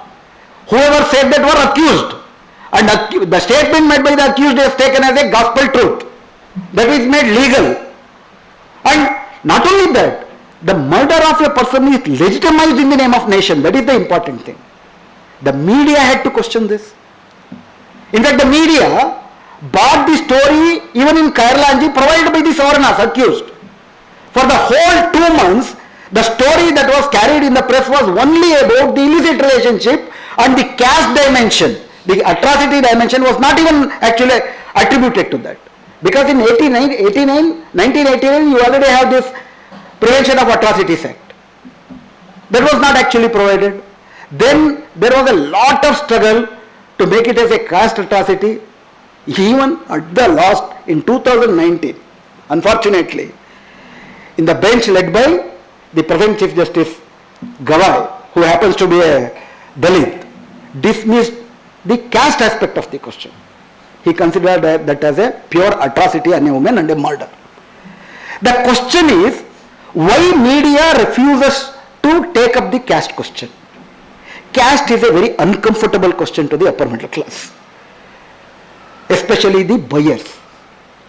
ಗ್ರಾಹಕರಿಗೆ ಅವ್ರಿಗೆ ಚೆನ್ನಾಗಿ ಸುಖವಾಗಿರೋದು ಕೇಳಿಸ್ಕೋಬೇಕು. English ಪೇಪರ್ಗಳಲ್ಲಿ ಆತ್ಮಹತ್ಯೆದು ಸಣ್ಣದಾಗಿ ಬರುತ್ತೆ ಇಷ್ಟೇ, small ಪ್ರೆಸ್ಸಿನ. The articles which will actually make this whole economic system as a culprit shall not be actually brought in. So that is the structure. Even in so that is one thing, and only 5% of all the articles in the English news were written by Dalit. 72% of the byline articles, 72% of the byline articles were written by the upper caste. This is the 2019. So what does this story tell? Whether there is a caste domination in the newsroom or not. There is a caste hegemony, there is a caste monopoly. It is not about a monopoly of the individual. It is the monopoly of a world outlook. It is the monopoly of a particular viewpoint. It is the monopoly of a particular understanding of the nation. It is the monopoly of a particular culture. That too in a nation which is multicultural, multi-religious, multilingual, which demands multiplicity. ಬಹುತ್ವ ಕೇಳುತ್ತೆ, ನಾವು ಏಕರೂಪತೆ ಕೊಡ್ತೀವಿ. This is very, very disgusting and this is very disturbing. This is degenerating. Why? Because if the media falls into this trap, it is already there. Whatever is required as a kind of surgery to this Indian democracy, which has actually in the beginning, as I explained, is in a deep crisis. Is in a deep crisis. Economically, 294 ultra rich of this country owns 100 lakh crores and our GDP is 300 lakh crores, where the constitution says, article 39C says, the national resources should be equally distributed. Most of the positions, legislature, judiciary, everything is dominated by Hindu Brahminical male. This is a great injustice. Those injustices are happening at a different level. The notion of one nation, one culture, this is dominating. This is very, very appealing. Because that one will not be a Dalit. That one will not be a woman. That one will not be a Shudra. That one will be a corporate Brahmin male. They want to make that one as nation. That should be actually challenged. If we don't challenge that, actual democracy will not be established even after 75 years. Why? Because another analysis has been made. My time is over? No, sir, please. Another analysis is made. If the democracy is giving equal opportunities to everyone, why then in the private entrepreneurship, Dalits or OBCs are not coming up? It was so said that government gives a very minimal opportunities. Market economy gives equal opportunity. If that, many Dalit intellectuals actually felt that is correct. They said that globalization will actually bring in kind of equality, because globalization is a foreign capital. Foreign capital is not caste ridden. So a capital which is not caste ridden will kill the caste system in India. That was the imagination we had in the early 90s. After 35 years of the liberalization, privatization, globalization, what we see? What is the representation? How much entrepreneurship is actually populated by the downcast people, Dalits, OBCs? Let us take few examples. If the market economy is not caste ridden, a simple question. Tourism and hotel management, these things are food industry. Basically is a low capital intensive and you can actually thrive in that. The simple question is, whenever you walk in the metro cities, you find Udupi Brahmanara hotel. You find Lingayatara Khanavali. You find Savji military Hindu military hotel. In southern Karnataka you will see Gaudara Mudde hotel. Have you ever seen Madigara Mamsada hotel? This is not the question to laugh at. This is the serious situation of how the market economy discriminates. It does not give equal opportunity. Even a Madiga or a Holaya opens a hotel, and what does the market says? Market says that we are only bothered about merit. We are only bothered about quality. Even if I give you quality mutton chops, if I am a Madiga, in the board there is a Madiga. Will you step into my hotel? That is the important, that is the caste system of India. In fact, Sukhdev Thorat, who was the erstwhile UGC chairman, in fact I quote this example wherever I go, now I feel new audience are there, I repeat that. If Ismat Fajir has already listened to that, please excuse me. This is a very important academic study made by Sukhdev Thorat in 2007. Sukhdev Thorat was then the UGC chairman, and in the 2004 UPA government, when he came to power, in their common minimum program, they said that they will actually facilitate a national discussion on the reservation in the private sector. National debate, not that they provide reservation. UPA minimum program said that they will facilitate a debate. There was a furor in the private circle. Ajim Premji, Infosys Narayan Murthy, each and you name everyone. Everyone were up in arms, and they said that no, this is going to kill the marketability of our products. We don't bother about the caste of our employees. We are only bothered about the quality of the output. Sukhdev Thorat took it as a challenge. He made an academic sting operation. All these things that I am going to say now is recorded and is on the EPW, Economic and Political Weekly's website. They designed 3 applications with names suggesting their caste. For example, this is an example. My name is Shivasundar. Shivasundar Bhatt, M.Tech first rank. Shivasundar Yadav. This is an example, but there are different names. Yadav suggests OBC. M.Tech first rank. Shivasundar Chamar, M.Tech first rank. Shafiullah, M.Tech first rank. 4 sets. They sent it to 500 private establishments where they had opened for employment opportunities. So what do you think would be the proportion of the interviews that were sent for? Because if you are bothered about only the merit, all the 4 are M.Tech first rank. It so happened, it is recorded, you can go and check in the EPW website. Those bearing the Brahminical surnames got 90% call letters for the interview. Those who had a Dalit surname got the invitation, only 30% of the Dalits got the call letter, only 10% of Shafiullahs got call letter for intervention. This explains the casteist, Hinduist nature of the private capital in India, private market in India. And there are 101 examples, especially from your Dakshin Kannada districts, where a woman from a Dalit background, even though she cooked midday meal with a good quality, the students belonging to Savarna caste refused to take the food. She lost her job. Where is the equity in employment opportunity? The question is, our society is caste ridden. That's why there is a comparison, there is a survey made about the caste, the proportion of different caste in the private ownership, private entrepreneurship.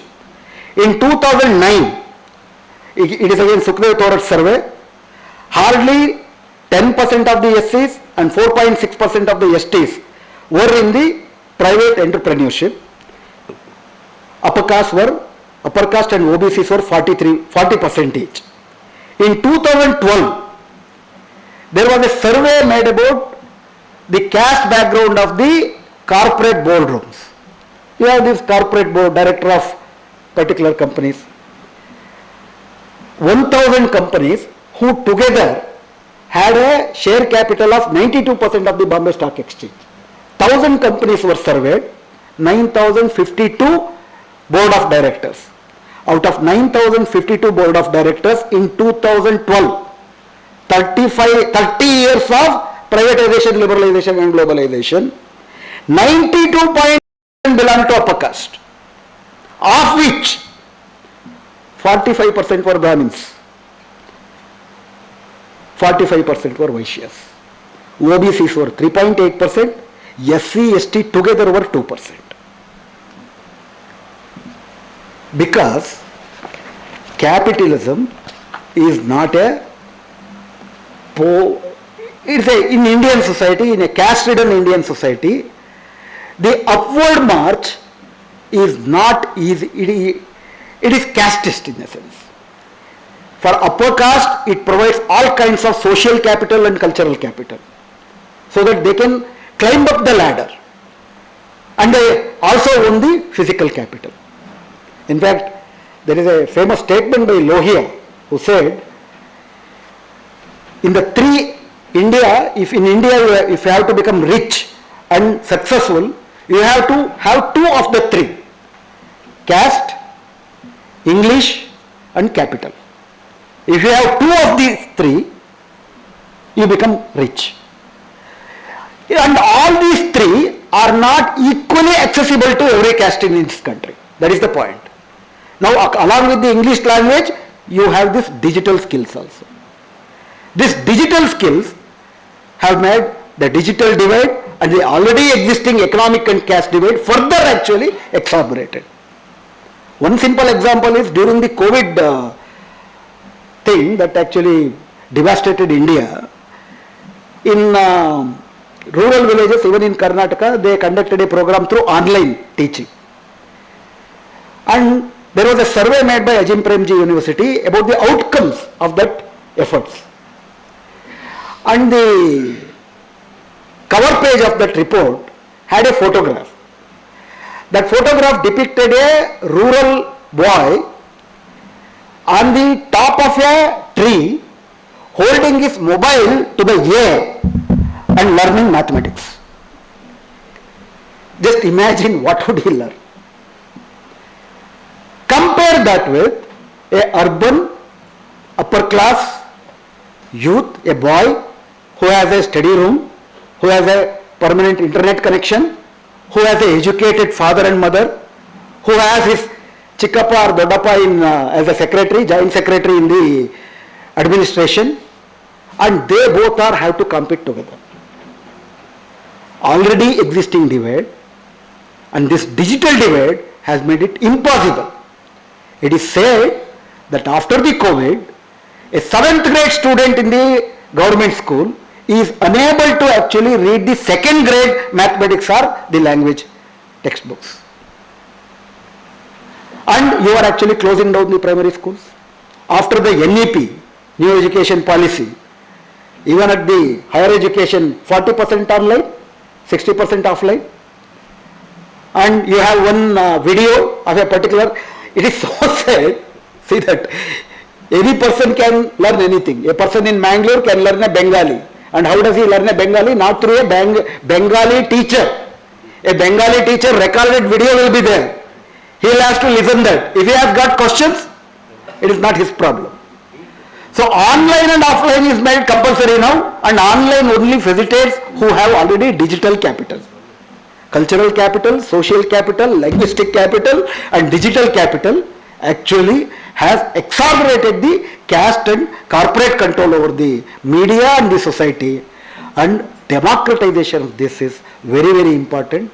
Unless our economy and society is democratized and the monopoly of the caste and the corporate, as Ambedkar puts it very, very succinctly and very, very politically, unless Brahminical social order and economic structures, capitalist economic structures are changed for the better.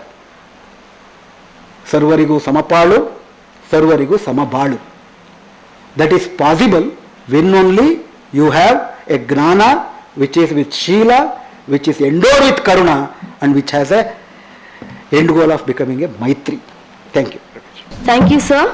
Following this, I now request Professor M.P. Umesh Chandra, Chairman of the Department of Mass Communication and Journalism, to kindly present a token of appreciation, a copy of our Chairman's personal favorite author Isabel Allende's novel, The Wind Knows My Name, to Sri Shivasundar, our respected guest speaker.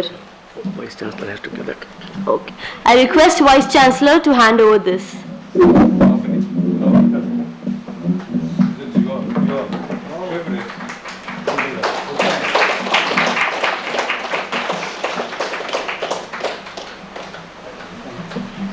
I now request Professor MP Umesh Chandra, Chairman of the Department of Mass Communication and Journalism, to kindly present a token of appreciation to Professor P.L. Dharma, Vice Chancellor of Mangalore University, with a copy of Education and Caste in India, The Dalit Question, by Routledge Taylor and Francis Group, authored by Jan Shyam and Professor Vishwanath Kalia.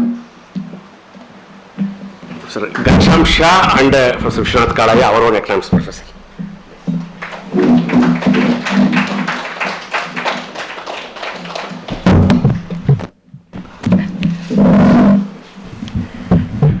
Particularly, we have endowed with, journalism is about finding the truth and telling the truth.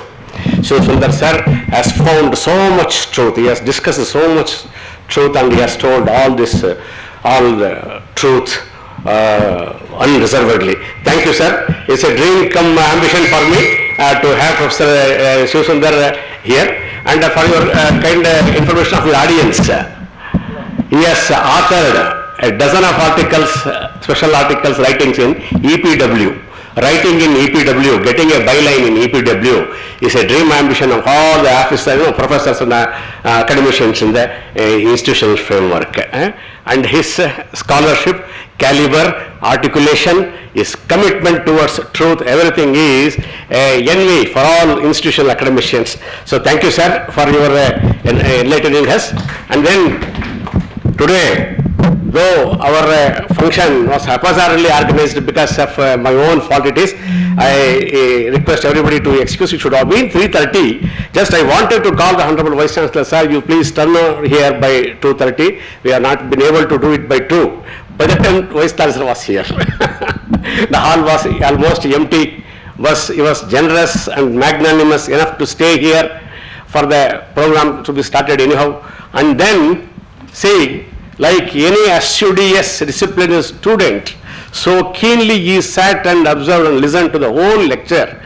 That is something unusual for the administrator to be seen in the administrator. Thank you, sir. I bow my head for your keen interest. With this, I request Honorable Vice Chancellor to give this presidential in a statement. He is busy, in spite of his busy schedules. I know how much busy he is in administration. In spite of that, he has made his time over here. Thank you, sir. It is now over to Honorable Vice Chancellor. It's okay, sir. Dear friends, respected Chief Guest, Sundar sir, Professor Umesh Chandra, and all of our faculty members, respected registrar sir. Sir, I reminded of our incident in Bangalore where we sat together. We had only 15 audience. Yeah, it was because of the Kolar incident. We sat there to witness our protest, not only to witness our protest, it was also to draw the attention of the government to take action. Somewhere I thought it was also similar. Wherever you go, you have a less audience. That speaks of your, a different caliber. Okay. Thank you so much for the wonderful presentation that you made. It is not just a presentation, you made us to think twice, and especially the students of journalism and all the social sciences today have to think in terms of the framework that you provided to us. I have many things to tell you and also share some of those things. But please excuse me. I want you to come back to our university once again. My dear young friends, you must know when it was a high time, when professor was invited to the university shut the doors not to invite him for some reasons. I know for sure why some of those universities did not invite him. And I appreciate your courage, Professor Umesh Chandra, for getting him here. And I know the kind of impact that it is going to have on the larger media today, larger think tanks on the campus and then outside. It's a great thing to happen in a university today. We had the same situation earlier where, scholars used to come and give us the food for thought. They were all making us stand on the toe and then, work. and none of us were restricted to class. Unfortunately, most of us are now restricted to class. They are not allowed to go out. It was you made us to go out, and that's why most of the students as well as the teachers, young teachers here, I don't know how many of you did it, we were always outside. You said activist. You made many teachers activists, and I'm so happy that you also, trained me to be so. We went to Kolar, we went to Bangalore, we went to Tumkur to protest. Of course, registrar is there. We applied for leave here. And I don't know whether the government employees could do that, but we were able to do that because there was a system to go and then protest. And there is one important thing that you missed. Let me not, respond to his lecture. If there is anyone in Karnataka today who spoke for women, you said it, human rights, who spoke for women today, Professor Pari, and none other than Professor himself, Shivasundar himself. You gave us a very different, framework to understand women's issues in Karnataka. You brought in land reforms, you brought in kind of the male chauvinistic practices, both in the university and outside. And you made us to think. And somehow, some of us were trying to think that, our syllabus needs to be added with, included with your kind of thought. Of course, we were not allowed to do that. Sir, the rest of your years, I want you to speak very profoundly. You always do that. You always do that. You're known for that. Very profoundly for the values that you stood for women today. I know how you adore the Indian Constitution, but now I think this is time. I'm, online. I'm telling you, please see that you continue to do this voice, raise this voice for women in this particular country, because the women today are the one who can protect us in terms of both the bhumi for which you work for which you stood for. ಏನಾದರೂ ಸ್ವಲ್ಪ ಇವತ್ತು ನಮಗೆ ಸಾಧ್ಯ ಆಗುತ್ತೆ ಭೂಮಿ ಉಳಿಸ್ಕೊಳ್ಳೋಕ್ಕಂತಂದ್ರೆ ಅದು women ಇಂದ. ಹಾಗಾಗಿ I request you please see that your journey starts from here. Mangalore ಯೂನಿವರ್ಸಿಟಿಗೆ ಬಂದಿದ್ದೀರಿ, ತುಂಬ ಸಂತೋಷ ಆಯಿತು. ಒಂದಷ್ಟು ಕಳಿಬೇಕಿತ್ತು ನಿಮ್ಮ ಜೊತೆ ಕಾಲ. ನಾನು ಮತ್ತು ರಜೇಶ್ ಸರ್ ಒಂದು ಆನ್ಲೈನ್ ಮೀಟಿಂಗ್ನಲ್ಲಿ ಇದ್ದೀವಿ. ಅರ್ಜೆಂಟಾಗಿ 4 ಗಂಟೆಗೆ ಪೋಸ್ಟ್ಪೋನ್ ಮಾಡಿದ್ವಿ ಇವ್ರಿಗೋಸ್ಕರ. ನನಗೆ ನೀವು ಅನುಮತಿ ಕೊಡಬೇಕು. ನಮ್ಮ ವಿದ್ಯಾರ್ಥಿಗಳಿಗೆ ತಾವು ಇನ್ಸ್ಪೈರ್ ಮಾಡಬೇಕು. ನಮ್ಮ MCJ ಡಿಪಾರ್ಟ್ಮೆಂಟ್ ಮತ್ತೆ ಅದು ತಮ್ಮ ಗ್ಲೋರಿಯನ್ನು ಪಡ್ಕೊಳ್ಬೇಕು. ನಿಮ್ಮಂಥವ್ರು ಬಂದಾಗ ಜರ್ನಲಿಸಮ್ ಕೇವಲ ಜರ್ನಲಿಸಮ್ ಆಗದೆ, ಆಕ್ಟಿವಿಸಮ್ ಮಾತ್ರ ಆಗದೆ, ಅದರಲ್ಲಿ ಕರುಣ ಅಂತ ತಾವು ಹೇಳ್ತಾರಲ್ಲ ಬುದ್ಧಿಸಮ್ದು, ಅದು ಕೂಡ ಬರಬೇಕಾಗಿದೆ ನಮಗೆ. ಅದು ಇಲ್ಲದೆ ಇದ್ರೆ ತುಂಬ ಕಷ್ಟ ಆಗುತ್ತೆ. ನಮ್ಮ ಮಕ್ಕಳು ಹೊರಗಡೆ ಹೋಗಲಿ. All our young friends must go out and learn many things. And you became activist not because you stood in an air-conditioned room. You became an activist and you became a great scholar because you always lived with not your caste. You said it. ಎಲ್ಲ ಸಾಮಾಜಿಕವಾಗಿ ನೊಂದವರ ಕುಟುಂಬದ ಜೊತೆಗೆ ಬದುಕದಂಥ ಶಿವಸುಂದರ್ ಸರ್ಗೆ ನಾವು ಬಹಳ ದೊಡ್ಡ ಗೌರವ ಕೊಡ್ತೀವಿ. ನಾನಂತೂ ಯಾವತ್ತೂ ನಿಮ್ಮ ಶಿಷ್ಯನೇ, ಅವತ್ತಿಂದಲೂ ಇವತ್ತಿಂದಲೂ ನಿಮ್ಮ ಶಿಷ್ಯನೇ. You have really changed our lifestyle. Because we are in administration, we are not able to say anything more other than this. Thank you so much for inspiring us, and keep inspiring us. Thank you so much, Professor Ramesh Chandra and your team. Thank you so much. Thank you so much. And I carry my book. Sir, please, sir. Thank you, Honorable Vice Chancellor, for his kind words and enlightened words. I thank Honorable Registrar Raju K. Mogavira for also gracing this occasion. Thank you, sir. If anybody really interested in any discussion, interaction, want to throw a question to Honorable Shivasundar, please do it.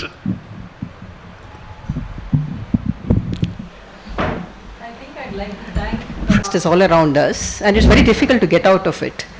But I think the fact that you, a Brahmin, speaks in the way you do, and within an institution which is very rigidly structured, gives some kind of a hope that we can break structures, that we can undermine structures and speak out. But of course, the spaces are very few now, the regulations are much more strict, and it's very difficult to speak. But I think your presence gives us hope, and the way you speak, I think, gives us hope. And I thank the journalism department for bringing you here. Yeah. Thank you, sir. Thank you for your very detailed analytical dissection of the caste and corporate monopoly in Indian media. not only in media, this, this our analysis actually went beyond media. I accept all your arguments and analysis. Just my observation, I don't know, you can respond or you can just give it up, no problem. So you just gave two narratives. One is pre-globalization, another is post-globalization, where government domination was there, as far as economic, progression is concerned and all that. At the same time, you also narrated the two kind of, nationalistic narratives. There are two narratives. The one is, in 1977, from 1975 to 1977, where the emergency, that then Congress government, Indira Gandhi's emergency, the media was with actually the opposition party leaders. Media was with opposition party leaders, and you quoted that Advani's statement and all that. But same time, just I would like to bring it to your kind notice. That time the opposition party leaders, most of them are, of course, there are few lower caste leaders, OBC, SC, STs, but very small number. But majority of them are upper caste leaders, and again it's led by Brahmin and Vaishya and others. That time they made one famous statement that we grab the parliament, we catch the parliament, if not by ballot but by bullet.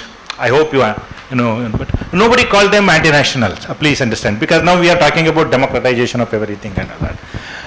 And the counter, the argument put forth by then Prime Minister Indira Gandhi, in many it was actually telecasted in BBC, and at that time the electronic media was not there. She narrated, she gave detailed account of the opposition party behaviors and their movements and that, and their reforms. Actually, land reforms you mentioned and all that. Most of our reforms were pro-lower caste centric. Shudra, scheduled caste, scheduled tribes. And when she nationalized the banks, and it is that all people in Delhi danced, because they were not even allowed to open the accounts and all that. Even the land reforms, actually it was in favor of that. And Garibi Hatao, it was in favor of actually the lower caste and other things. And now if you take the post-globalization, it's that though the government, the respective governments, whether Congress government actually, though it was responsible for the globalization, privatization and everything, but the kind of the state atrocities or state influence atrocities, the monopoly, the narratives, the one-side narratives, and anybody who speaks against state, government, not state, government and government policies, calling them anti-national and all that. And in this context, should we redefine the emergency? Emergency as an upper caste movement? This is my question. There is one observation. Should it be, because the situation, though it's not officially called emergency, second emergency in India, I know if you speak, if you are a professor, if you are an activist and you speak against government policy, then you will be called urban Naxalite. And then if you organize and the lower caste people commemorating some historical things, then you will be jailed. And even the judiciary is, see, I just, the other day Raju Sardeb Desai was quoting in front of that, judges. And he gave two incidents example, where in one case in Prime TV, that so-called main newscaster, and his bail application was heard in midnight in the Supreme Court, whereas the other who was actually on the way to report the caste atrocity in Atras or something, he was jailed for many years. Yeah. So my point is, this is very complex. Is it completely attributable to the globalization economic policy, or this situation? People are not going against the government. There is no public anger. Whoever is there to mobilize the public mobilization is also interpreted as anti-national, whether he is Rahul Gandhi, whether he is H.D. Devegowda or somebody else. I'm just giving you the rough examples. So why public? When emergency was there, very few people were against the government. Large masses were benefiting from the government. But now government policies are against the public. But public, there is no public anger. And people, leaders are from different quarters are now failing. And sometimes you mentioned, that middle class. I think somewhere it will mislead us. Whether middle class is upper, because large number of OBCs, SCSTs are also graduated to the upper middle class now. So I am so confused. I am not confused, but situation is looks like confused situation. How do you respond to this? Address the points that you raised. And no doubt that the present regime, the so-called undeclared emergency, is worst, cruel, very, very regressive than the earlier dictatorship under Indira Gandhi we had. We can call it a police dictatorship, and this should be actually, the nomenclature is fascism. We can call it Indian fascism. Fascism is different from the autocracy. Fascism has a social base that makes it thrive. In fact, the question is not that Hitler killed 60 lakh Yehudis. What was the German society doing? German society was giving a license to that. It was approving it. And that approval did not actually came on one single day. That was cultivated through different kind of instruments. That I will come to that part later. But then that difference is there. So you cannot equate them as that is declared and this is undeclared. This is a kind of declared. In fact, there is a war going on in Chhattisgarh in that way. There is a kind of whatever you talk about Palestine, that's happening in the forest of Chhattisgarh in that sense. That apart, between these two eras, there are some changes and there are some fundamental continuities. The class content of the autocracy and the class content of the fascist dictatorship of Modi are same. I'll give you two examples, and you may just refer to, you might have read that. Is it same or more powerful than the previous? It is more cruel and powerful today, but there is a continuity. The class content is same. In fact, you may read Christopher Jaffarlek's first Indian dictatorship, 1975 to 77. He made a lot of studies there, and there are many books written about it. There is one myth about the regime of the 75 to 77, that it was a pro-people regime, that there were many reforms that were done in those days. But you know the history. By 1967, the Indira-led Congress had to find a new constituency, because the earlier Congress with the feudal lords, they had to find a new constituency. That's why when Devarajaras in Karnataka also came with them, first time they opened the political corridors to the most backward sections. Earlier they were only voters, now they became part of the political corridors. But coming to the very fundamental questions of whether the land was distributed, Indira Gandhi did not distribute land. In India, the land distribution has taken place only in 4 states. One is Kashmir, that was before Indian independence, that was under Sheikh Abdullah's big farmers movement. Second thing was in Kerala and in West Bengal, due to a powerful left movement, and in some pockets of your South Canara and Shimoga. In no other place. In fact, there is one famous sociologist, political economist by name Atul Kohli. He has written a book analyzing this whole land reforms. He says, for an effective land reform, it needs 3 components together. One, it demands a revolutionary law. Second, a revolutionary leadership. Third, very important factor, revolutionary movement. Only when 3 components come together, the land reforms happens. Indira Gandhi had rhetoric of land reforms, but in no other state. Even Devarajaras, you might know the history of the land reforms in Karnataka. The first land reform legislation was made by Huchmasti Gowda. Huchmasti Gowda was then the revenue minister. And the Upper Land Selling Act, in fact in 1961, during Jatti, it was 468 acres. Upper land selling. It was actually legalizing the landlords. Huchmasti Gowda suggested 268 acres. It was approved by Devarajaras. It was because of a kind of rebellion by the 3 communist parties and 3 socialist party members. That is Kagod Timmappa, Kengal Hanumantaya and D.V. Kakilaya and M.S. Krishnan. These 6 together as a syndicate made a big showdown there, and there was a committee led by V.V. Kakilaya which reduced that to 58 acres. That was also actually implemented only in Dakshin Kannada. Even today in the Hyderabad Karnataka and Mumbai Karnataka, not a single acre of land has been distributed. Because all these three things did not merge. Revolutionary leadership, revolutionary land, revolutionary movement. That is about land reforms, etc.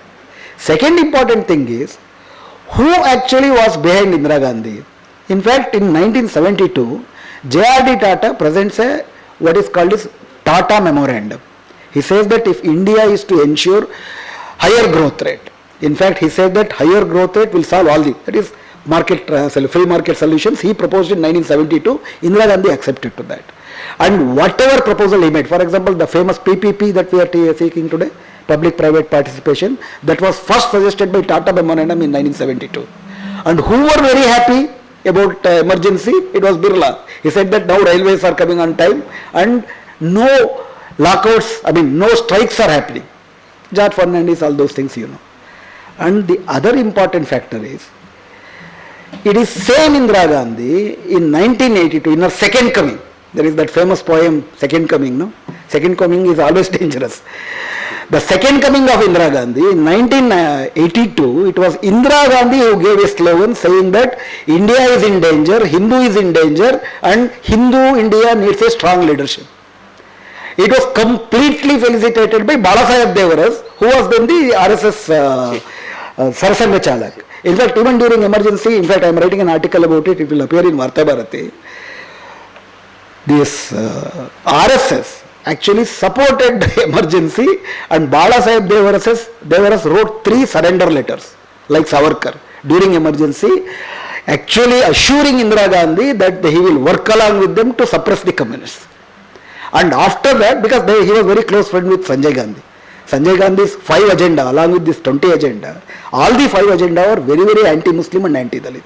For example, there is a famous massacre called Tughlakabad massacre.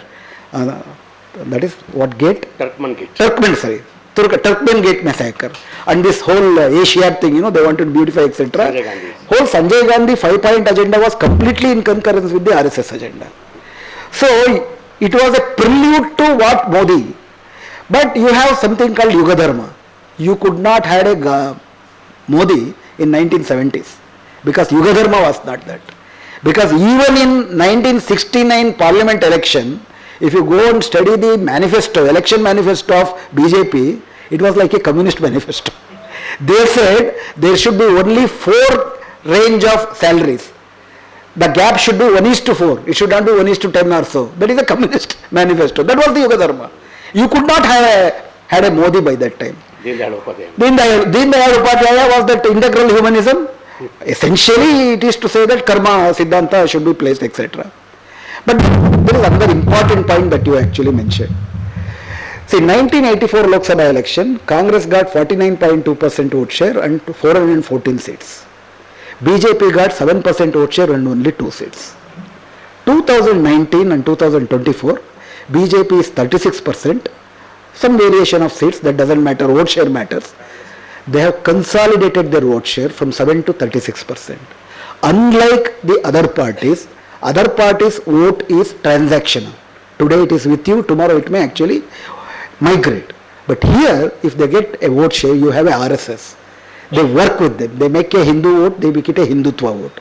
In fact, RSS stated goal is, in fact, there is a famous anecdote. In 1937, when the ban on Savarkar was lifted and Hindu Mahasabha stood in election in 1937, Savarkar wanted Hedgewar and his RSS to work for him in the election as a youth wing.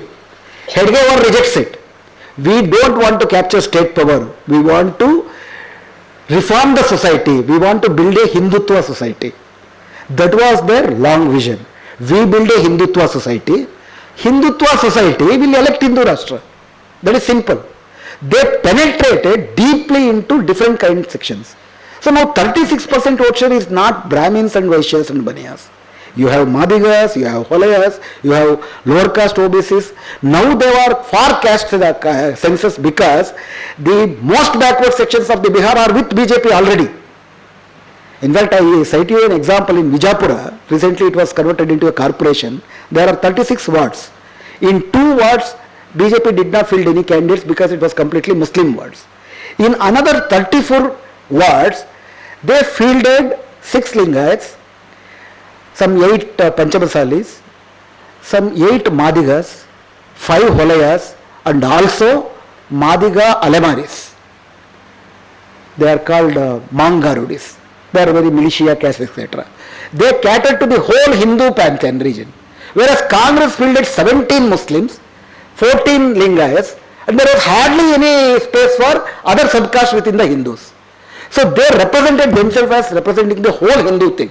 Finally, the order is not changed. Within the Brahminical framework, you are placed in some places, you are given a notion of being along with the Hindus. You are given a notion of you are mobile. Some sections will also be given seats. That's a different story. So that social engineering, that Hindutva, building Hindutva society, they are doing it, they are penetrating it. So they are very flexible, they are amoeboic in their nature. Dynamic. They are dynamic, they change to the need of the hour. But permanent thing is Brahminical social order, corporate interest, and there will be no destruction of Brahmanism as an ideology. Even Bhagavad Gita they will teach to everyone. Take for example Vakkaligas, the Balagangadhara Natha. He is from Natha Parampara. Natha is Avaidika. Every Vakkaliga institutions have a Sanskrit college. They take pride in that. Yogi Adityanath Pura. Yogi Adityanath is another example. So becoming a Brahmin is an ambition for every Savarna OBC. You have at two extremes, Dalits, they are oppressed and they have an Ambedkar. For OBCs, they do not have an Ambedkar. It is a very scattered caste and everyone want to become a Brahmin. And as Lohia says, in the caste order, you want somebody should be ambitious and you want to scale upper and you want to actually, somebody to be actually beaten down. So that caste order protects the caste system intact, and this casteism, which is inherently having superiority complex, breeds into Indian fascism. Fascism is all about the superiority of their nationhood, etc. That breeds into that. And anti-Islam thing come together and there is a different construction of Hindutva society. The whole Lingayas in India, in Karnataka, becoming the ideological vote base of the RSS or the BJP is a story by itself. They first become Lingayat, become Hindu by Veerashaivism, then Hindu become Hindutva because they protect their education empires, all of them, each big caste groups within the Lingayas own such a big caste empire, they need a state support. There is this economic phenomena happening along with the cultural and social phenomena, they are consolidating that. To defeat it, you cannot defeat it electorally. Because they build a Hindutva society. To break into Hindutva society, you should come with a different agenda, different political, different ideological agenda, which Congress is completely incapable of doing that. Not only Congress, every opposition party's rule, what I generally say is, ಇವ್ರದ್ದು ಗಾಯ ಅವ್ರದ್ದು gangrene. ಇವ್ರು ಗಾಯ ಮಾಡಿದ್ರು, ಗಾಯ ಕೊಳ್ತು gangrene ಆಯಿತು, BJP ಆಯಿತು. ಈಗ ನೀವು you can't go back to, because they don't have that vision. Ask DK Shivkumar, what would he say? For example, Bhagavad Gita, the earlier BJP regime, they wanted to make it a moral textbook, and that Sonda Mata of that, that Sirsi, they wanted to actually go to all government primary schools and teach Bhagavad Gita as a model. There was a protest against BJP government. Nagesh was the education minister, and who actually presided over the valedictory of the Bhagavad Gita Abhiyana of Sonda Mata in 2023, it was Lakshmi Abadkar. And when DK Shivkumar was asked about it, how is that your Lakshmi Abadkar is doing that? He said that we are Hindus, I say. Ours is Hindu Rashtra. It is our hero Rajiv Gandhi who actually telecasted Ramayana and Mahabharata, who opened Ramachandra Bhumi. These are actually pride. Leave all that. Operation Sindoor, the opposition parties are actually expected to bring out the truth, expose their the so-called pseudo-national agenda. They go along with them, campaign for BJP all over the world. How are you going to face them in the local elections? Opposition parties, as on today, they don't have a vision, they don't have a mission to defeat Hindutva fascism. It is only people's movements and a new people's power basically having this content of oppressed communities that can bring in a new thing, which is a long haul. It will not happen overnight, it will not happen in 2029, it will not happen in 2033, 32 or whatsoever. At least for another one generation. We have to work among the people, go along with the people and build. They are building Hindutva society. We have to build a democratic society. Then a democratic society will elect a democratic government. Because it is societal, it is political, it is cultural, it is not electoral. The challenge is not electoral. At last, I want blossom, I want grow. You gave example of during the pandemic era that people who live in the outskirts where there is poor network, they couldn't really access online services, which is unfair, and they got nothing to do. It has nothing, like they don't have control over it. So I feel like it's high time you guys work on this thing, because it's not gonna, like it causes more problems than solutions, and it also brings a huge gap between the rich and poor. Instead of creating a balance, it increases the gap between the rich and poor, because those who can afford are the only ones who can do what they are willing to do, but those who cannot afford, they are just left at that level. So we really learned a lot. Most importantly, that we come from a different continent, and there is no something like caste in Africa. So I feel like this workshop has really broadened our knowledge, and it's so sad. You guys need to get rid of this caste thing. I'm emotional.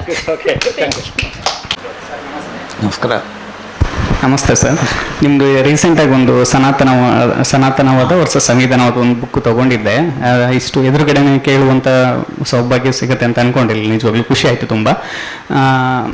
Sir, ಈಗ ಆಗಲೇ ನಾವು ಮಾತಾಡುವಾಗ mention ಮಾಡಿದ್ವಿ. ಆಮೇಲೆ ನಾನು ಕೂಡ ಈಗ ಒಂದು ಸ್ಕೂಲ್ ಎಜುಕೇಷನ್ ಇನ್ಸ್ಟಿಟ್ಯೂಟ್ ಅಂದರೆ ಅಲ್ಲಿ ಒಂದು ಇದ್ದರೆ ಎಲ್ಲ ಧರ್ಮದವ್ರಿಗೂ ರಿಸ್ಟ್ರಿಕ್ಷನ್ಸ್ ಇರಬೇಕು. ನಾಟ್ ಓನ್ಲಿ ಈಗ ಹಿಜಾಬ್ ಇಶ್ಯೂಗೆ ತೊಗೊಂಡು ಮಾಡೋದಲ್ಲ, ಸರಿನೇ, ನಾನು ಅಕ್ಸೆಪ್ಟ್ ಮಾಡುವಂಥದ್ದೇ.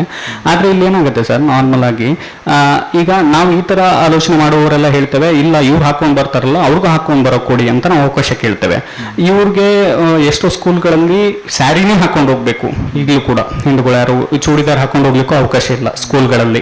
ಕಾಲೇಜ್ಗಳಲ್ಲಿ it's okay. ಸೊ ಈ ಥರ ಇದೆ. ಒಬ್ಬರು ಪರವಾಗಿಲ್ಲ ಅವ್ರು ಹಾಕೊಂಡು ಬರಲಿ ಅಂತಾರೆ, ಇವರು ಇಲ್ಲ ಇಲ್ಲ ಹಾಕೊಂಡು ಬರಬೇಡಿ ಅನ್ನೋದು ಹೇಳ್ತಾರೆ.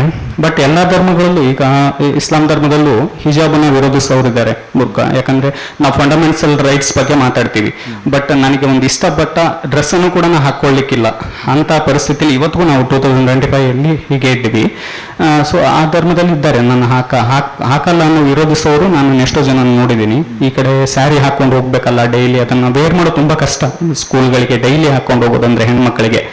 ಸೊ ಎಲ್ಲೋ ಒಂದು ಕಡೆ ಇವ್ರು ಹಾಕೊಂಡು ಬರಲಿ ಇಂಥ ಒಂದು ವಿಚಾರಗಳ ಕಾನ್ಫ್ಲಿಕ್ಟ್ಗಳ ಮಧ್ಯೆ ಸಫರ್ ಆಗ್ತಾನೇ ಇದ್ದಾರೆ ಸರ್. ಅವರ ಪರವಾಗಿ ನಿಂತು ಮಾತಾಡುವವರು ಅಂದರೆ ಆ ಥರದ ಆಲೋಚನೆಗೆ ಅವಕಾಶಗಳಿಲ್ಲ.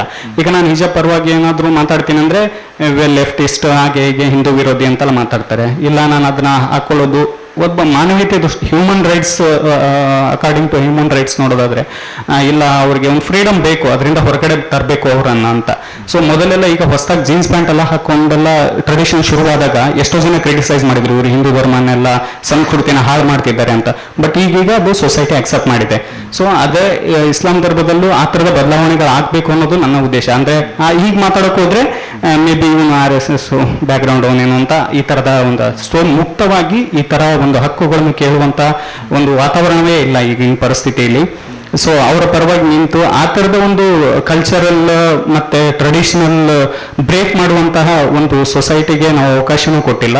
ಬಟ್ ಇಲ್ಲಿ ಹಾಕೊಂಡು ಬರಬಾರ್ದ್ರ ಬಗ್ಗೆ ಅಷ್ಟೇ ಎಜುಕೇಷನ್ ಆಗ್ತಿದೆ ಅನ್ನೋದೊಂದು ಬಹಳ ಮುಖ್ಯವಾಗಿ. ಇರಾನ್ನಲ್ಲಿ ಬುರ್ಕಾ ತೆಗೆಯೋ ಚಳವಳಿ ಒಂದಾಯಿತು. ಇದೇ ಇರಾನ್ನಲ್ಲಿ ಕೇವಲ 1 ವರ್ಷದ ಕೆಳಗಡೆ ಯಾರ್ಯಾರು ಇಲ್ಲಿ ಬುರ್ಕಾ ಹಾಕೊಂಡು ಬರೋರಿಗೆ ಶಿಕ್ಷಣಕ್ಕೆ ಅವಕಾಶ ಕೊಡಬೇಕು ಅಂತ ಹೋರಾಟ ಮಾಡಿದ್ರು, ಅವರೆಲ್ಲರೂ ಕೂಡ ಇರಾನ್ನಲ್ಲಿ ಬುರ್ಕಾ ತೆಗೆಯುವ ಅವರ ಹಕ್ಕನ್ನು ಎತ್ತಿ ಹಿಡಿದ್ರು. ನಮ್ಮ ಸಂವಿಧಾನದ ಆರ್ಟಿಕಲ್ 25 ಏನು ಹೇಳುತ್ತೆ, ನಾನು ಯಾವುದೇ ಧರ್ಮವನ್ನು ಪಾಲಿಸದೇ ಇರುವ ಎರಡೂ ಹಕ್ಕನ್ನು ನನಗೆ ಕೊಡುತ್ತೆ. ಆ ಹಕ್ಕು ಯಾರಾದರೂ ಪಾಲಿಸ್ತಾರೆ ಅಂದರೆ ಹಾಕ್ಕೊಂಬರೋರು ಹಾಕ್ಕೊಂಬರಲಿ, ಹಾಕ್ಕೊಂಬರ್ದೇವರು ಹಾಕ್ಕೊಂಬರದೇ ಇರಲಿ, ಹಾಕ್ಕೊಂಡೇ ಬರಬೇಕು, ಹಾಕ್ಕೊಂಡು ಬರಲೇಬಾರ್ದು. ಇದಕ್ಕೂ ಎಜುಕೇಷನ್ ಇನ್ಸ್ಟಿಟ್ಯೂಟ್ಗೂ ಸಂಬಂಧ ಇಲ್ಲ. ಎಜುಕೇಷನ್ ಇನ್ಸ್ಟಿಟ್ಯೂಟ್ಗೆ ಪ್ರಧಾನವಾದ ಕರ್ತವ್ಯ ಯಾರೇ ಬಂದರೂ ಶಿಕ್ಷಣ ಕೊಡುವುದು ಮತ್ತು ಕ್ಲಾಸ್ ರೂಮಲ್ಲಿ ಒಂದು ಯೂನಿಫಾರ್ಮಿಟಿ ಹೆಂಗೆ ಬರುತ್ತೆ. ರೇಷ್ಮೆ ಪಂಚೆ ಹಾಕ್ಕೊಂಡು ಹರ್ಕಲ್ ಯೂನಿಫಾರ್ಮ್ ಹಾಕ್ಕೊಂಡ್ರೆ ಯೂನಿಫಾರ್ಮಿಟಿ ಇರುತ್ತೆ. ಇದು ಆರ್ಗ್ಯುಮೆಂಟ್ ಬಹಳ ಒಂದು ಡಿಸ್ಕ್ರಿಮಿನೇಷನ್ ಮಾಡೋದಕ್ಕೆ ಮಾಡ್ತಿರೋದು. ಇದರಲ್ಲಿ 2 ಆಸ್ಪೆಕ್ಟ್ ಇದೆ. Purpose of the education discrimination. Discrimination ಪ್ರಶ್ನೆಗೆ ಬಂದಾಗ ಇಲ್ಲಿ ವಿರೋಧ ಇರುವುದು ಹಾಕ್ಕೊಂಡು ಬರಬೇಕು ಬರಬಾರ್ದು ಅನ್ನೋದ್ರಲ್ಲ, ಅವರವರ ಆಯ್ಕೆಗೆ ಅದನ್ನು ಬಿಡಬೇಕು. ಎಲ್ಲ ಆಗಿ ಬುರ್ಕಾ ಹಾಕ್ಕೊಂಡು ಇವತ್ತು ದಕ್ಷಿಣ ಕನ್ನಡದಲ್ಲಿ ಮುಸ್ಲಿಂ ಹೆಣ್ಮಕ್ಳು ಜಾಸ್ತಿ ಓದ್ತಿದ್ದಾರೆ. ಅದು ತುಂಬ ದೊಡ್ಡ ಸಾಧನೆ. ಇನ್ಫ್ಯಾಕ್ಟ್ ಇಡೀ ಕರ್ನಾಟಕದಲ್ಲಿ ಅತಿ ಹೆಚ್ಚು ಮುಸ್ಲಿಂ ಮಹಿಳೆಯರ ಸಾಕ್ಷರತೆ ಇರೋದು ದಕ್ಷಿಣ ಕನ್ನಡದಲ್ಲಿ. ಬುರ್ಕಾ ಹಾಕೊಂಡೇ ಬರ್ತಿದ್ರು. ಬನ್ನಿ ಫಸ್ಟು ನಿಧಾನಕ್ಕೆ ಅಲ್ಲಿಂದ ಪ್ರಶ್ನೆ ಬರುತ್ತೆ. ಆ ಪ್ರಶ್ನೆ ಅದು ಒಳಗಡೆಯಿಂದ ಬಂದಾಗ ಅವ್ರ ಜೊತೆಗೆ ನಾವು ನಿಂತ್ಕೊಂಡೆ. ಇವರು ಟ್ರಿಪಲ್ ತಲಾಕ್ ಬಗ್ಗೆ ಮುಸ್ಲಿಂ ಸಮುದಾಯದ ಒಳಗಡೆ ಆ ಪ್ರಶ್ನೆ ಬಂತು. ಸಮುದಾಯ ಇಡೀ ಪ್ರಗತಿಪರ ಸಮುದಾಯ ಅವ್ರ ಜೊತೆಗೆ ನಿಂತ್ಕೊಳ್ತು. ಸುಧಾರಣೆ ಒಳಗಿಂದ ಬರಬೇಕು, ಹೊರಗಡೆಯಿಂದ ಹೇರಬಾರ್ದು. ಹೊರಗಡೆಯಿಂದ ಹೇರಿದಾಗ ಏನಾಗುತ್ತೆ, ಹೇರಿಕೆ ಅನ್ನುವಂಥದ್ದು ಅವರ ಗುರುತಿನ ಪ್ರಶ್ನೆ ಆಗೋಗುತ್ತೆ. ಅವಾಗ ನೀವು ತೆಗಿಬಾರ್ದು ಅಂದಾಗ ನನಗೆ ತೆಗಿತೀವಿ ಅಂದ್ರೆ ನಾನು ಹಾಕೊಂಡು ಬರ್ತೀನಿ. ಯಾವ ಆಧಾರದಲ್ಲಿ ನೀವು ದಮನ ಮಾಡ್ತೀರೋ ಅದೇ ಆಧಾರದಲ್ಲಿ ನಾನು ಹಕ್ಕನ್ನು ಪ್ರತಿಪಾದನೆ ಮಾಡ್ತೀನಿ. ಅಲ್ಲಿ ಅವ್ರದೇ ಆದಂಥ ಪ್ರತಿಪಾದನೆಗೆ ಅವಕಾಶ ಕೊಡುವ ವಾತಾವರಣ ಸೃಷ್ಟಿ ಮಾಡಬೇಕು. ಅದು ಆಗ್ತಾ ಇದೆ.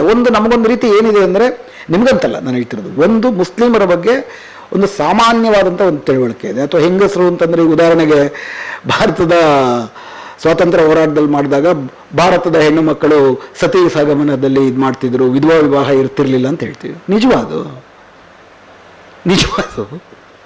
ಶೂದ್ರ ಮತ್ತು ದಲಿತ ಮಹಿಳೆಯರು ಯಾರಾದರೂ ಸತಿಯೊಡನೆ ಪತಿಯೊಡನೆ ಸಹಗಮನ ಮಾಡೋದು ಕೇಳಿದೀವ ನಾವು? ಅಥವಾ ವಿಧವಾ ವಿವಾಹ ಆಗದೆ ಇರೋದನ್ನು ನಾವು ಯಾವತ್ತಾದ್ರೂ ನೋಡಿದೀವ ಶೂದ್ರ ಮತ್ತು ದಲಿತ ಸಮುದಾಯದಲ್ಲಿ? ಬ್ರಾಹ್ಮಣ ಅಲ್ಪಸಂಖ್ಯಾತ ಸಮುದಾಯದನ್ನ ಭಾರತೀಯ ಸಂಸ್ಕೃತಿನಲ್ಲಿ ಆಗ್ತಿರೋ ಅನ್ಯಾಯ ಅಂತ ತಪ್ಪು ತಿಳ್ಕೊಂಡ್ವಿ. ಒಂದು ಸ್ಟೀರಿಯೋ ಟೈಪಿಂಗ್ ಇದೆ.